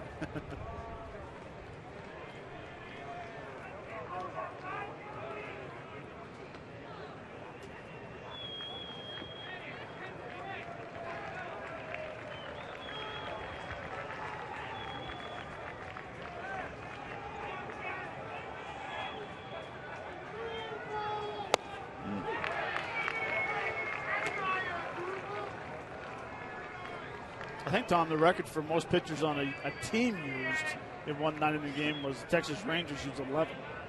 4 of them didn't get an out. That's not good.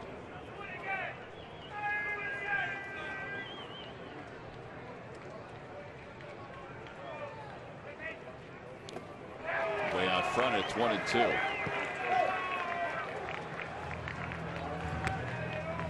Every game has its own personalities. Obviously, this one does not have the prettiest personality. No. You know, there's usually ebbs and flows. Not a lot of ebbs and flows. There's a lot of bumpy roads that have led us to this way.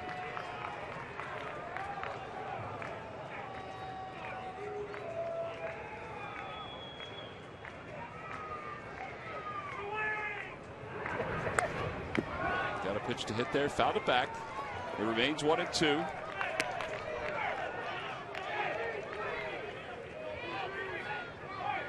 It's a big run to drive in here. Sure you're going in the top of the 9th. With Granderson, Wright, and Murphy. Top of the order's coming up 1, 2, 3. I totally agree with that. This is a huge run to get home. And you were fundamentally sound getting that runner over to third base.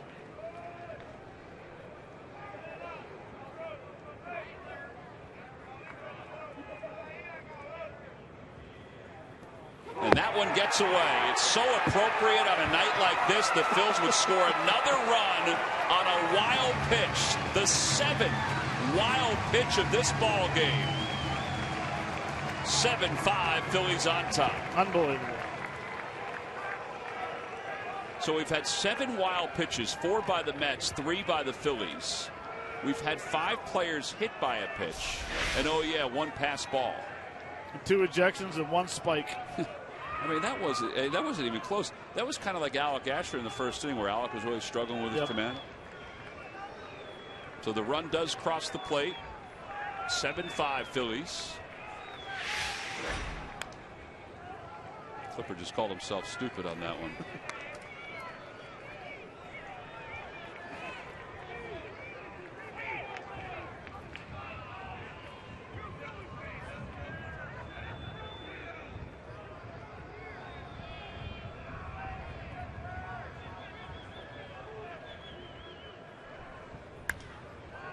There have been more wild pitches in this ball game than Mets have hits. Seriously, I mean,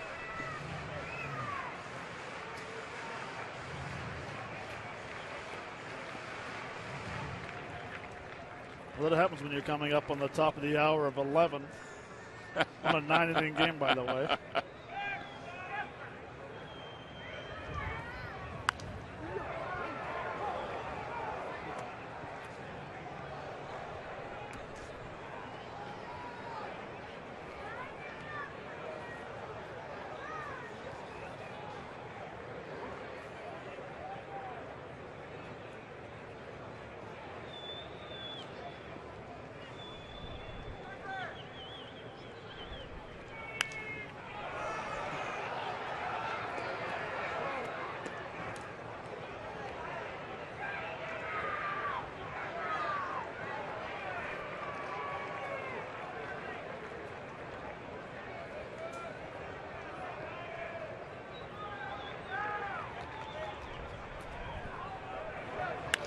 Odubel trying to fight for a hit here.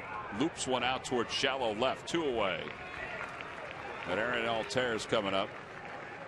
After the game, hear what Ricky Metallico thinks of tonight's ball game. Only on Cure Auto Insurance presents Phillies Postgame Live.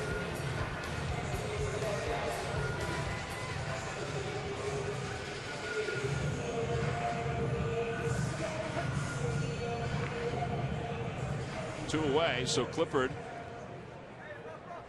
against Altair, who's been on base 4 times tonight. He's been hit once, walked twice, singled once.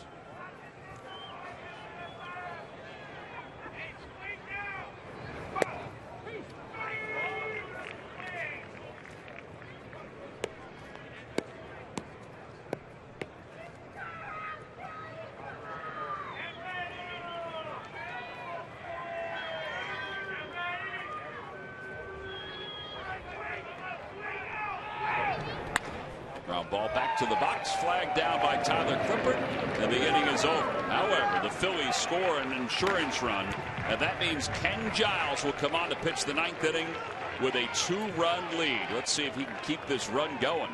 An outstanding night for the Phillies bullpen.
Apparel, novelties, everything Fanatic, plus authentic game-used memorabilia for all, young and old. It's open year-round from 10 a.m. until 6 p.m. You can follow the Majestic Clubhouse store on Twitter at Phillies MCS for all the new arrivals and up-to-date information. Top of the 9th inning.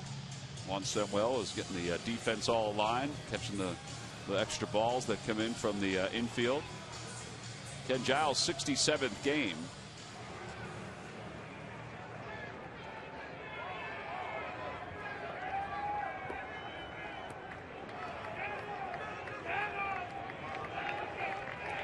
So Granderson is up.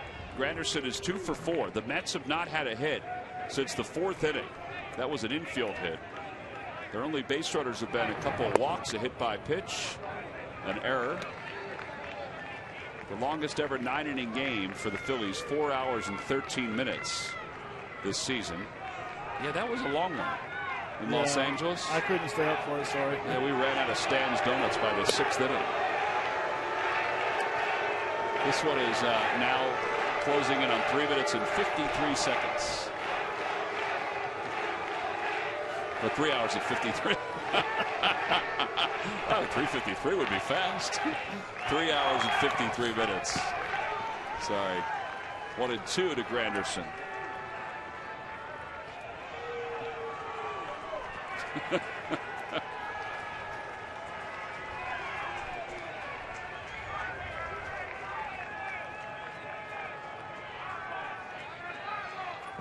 The dirt, 2-2.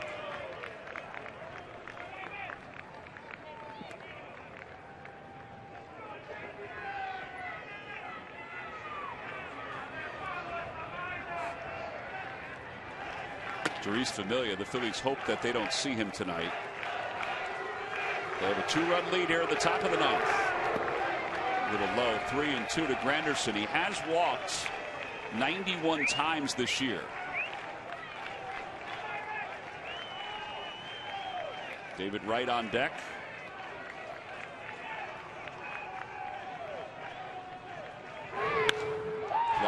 left center field.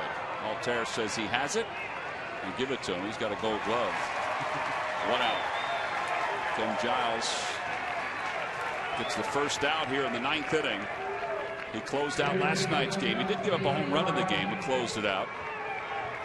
And David Wright, who has walked twice, has struck out twice.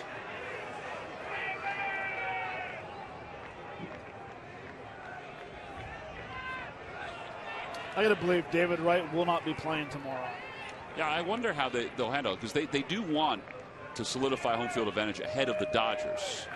You know, the Cardinals have it overall, but the Mets do want to, you know, they're facing the Dodgers in the first round. They want to make sure they have home field advantage against Los Angeles. The Dodgers game should be almost over. They're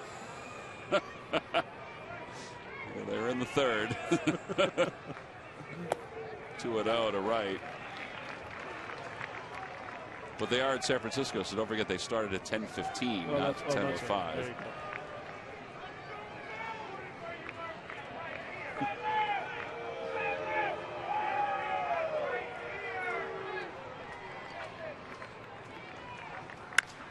Another fly ball. This one to right field. Bogusevic is under it. 2 outs here in the 9th inning. It is such a strange game. And that's why so many people love it. Phillies down 5-0 with 2 outs in the top of the 1st inning tonight. Justin DeFreitas got the last out in the 1st in relief of Alec Asher, and then went on to pitch a scoreless 2nd, a scoreless 3rd, and part of a scoreless 4th inning. And the Phillies just chipped away with 2 in the 3rd, 1 in the 5th, 3 in the 6th, and 1 in the 8th, and now they lead at 7-5 with Daniel Murphy up. There have been 7 wild pitches, 1 pass ball, 5 players hit by a pitch, a pitcher ejected, a manager ejected, and a partridge in a pear tree. And a partridge in a pear tree. Oh, and don't forget 350 plus pitches tonight. Yeah. The 0-1 pitch coming to Murphy. Oh, he kind of got confused by that one. It's 1-1.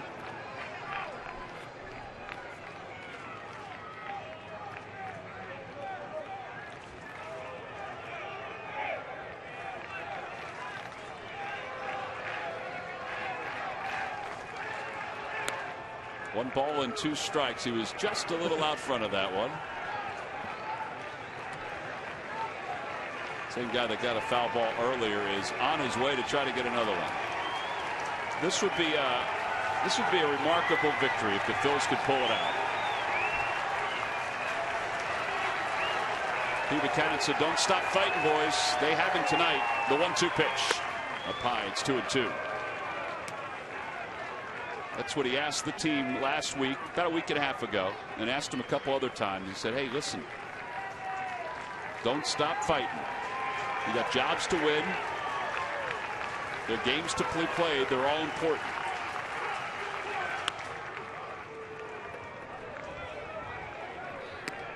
Sometimes it's hard to convince people of that when you've lost 97 games, but not losing 100. As Matt said last night, grand scheme of things, is it a big deal? No, but yes. Just because it's the numbers. Just because of the numbers. Right. This world is a lot about the numbers.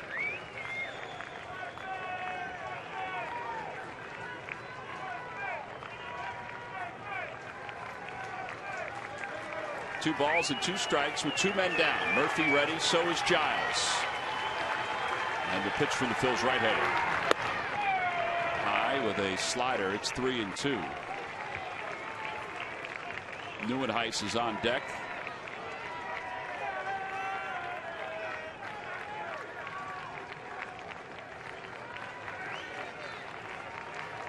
Throw this one right down the middle and let him earn his way on. Off the end of the bat, out toward third base. Blanco is there, and the Phillies have come from behind and have taken game 2 of this series by a final score of 7-5. And for the 2nd straight night, Ken Giles earns the save. He saves it for a bullpen that was just outstanding here tonight. 8 1/3 scoreless innings, 6 strikeouts. That's the line you want from a starting pitcher on a successful night.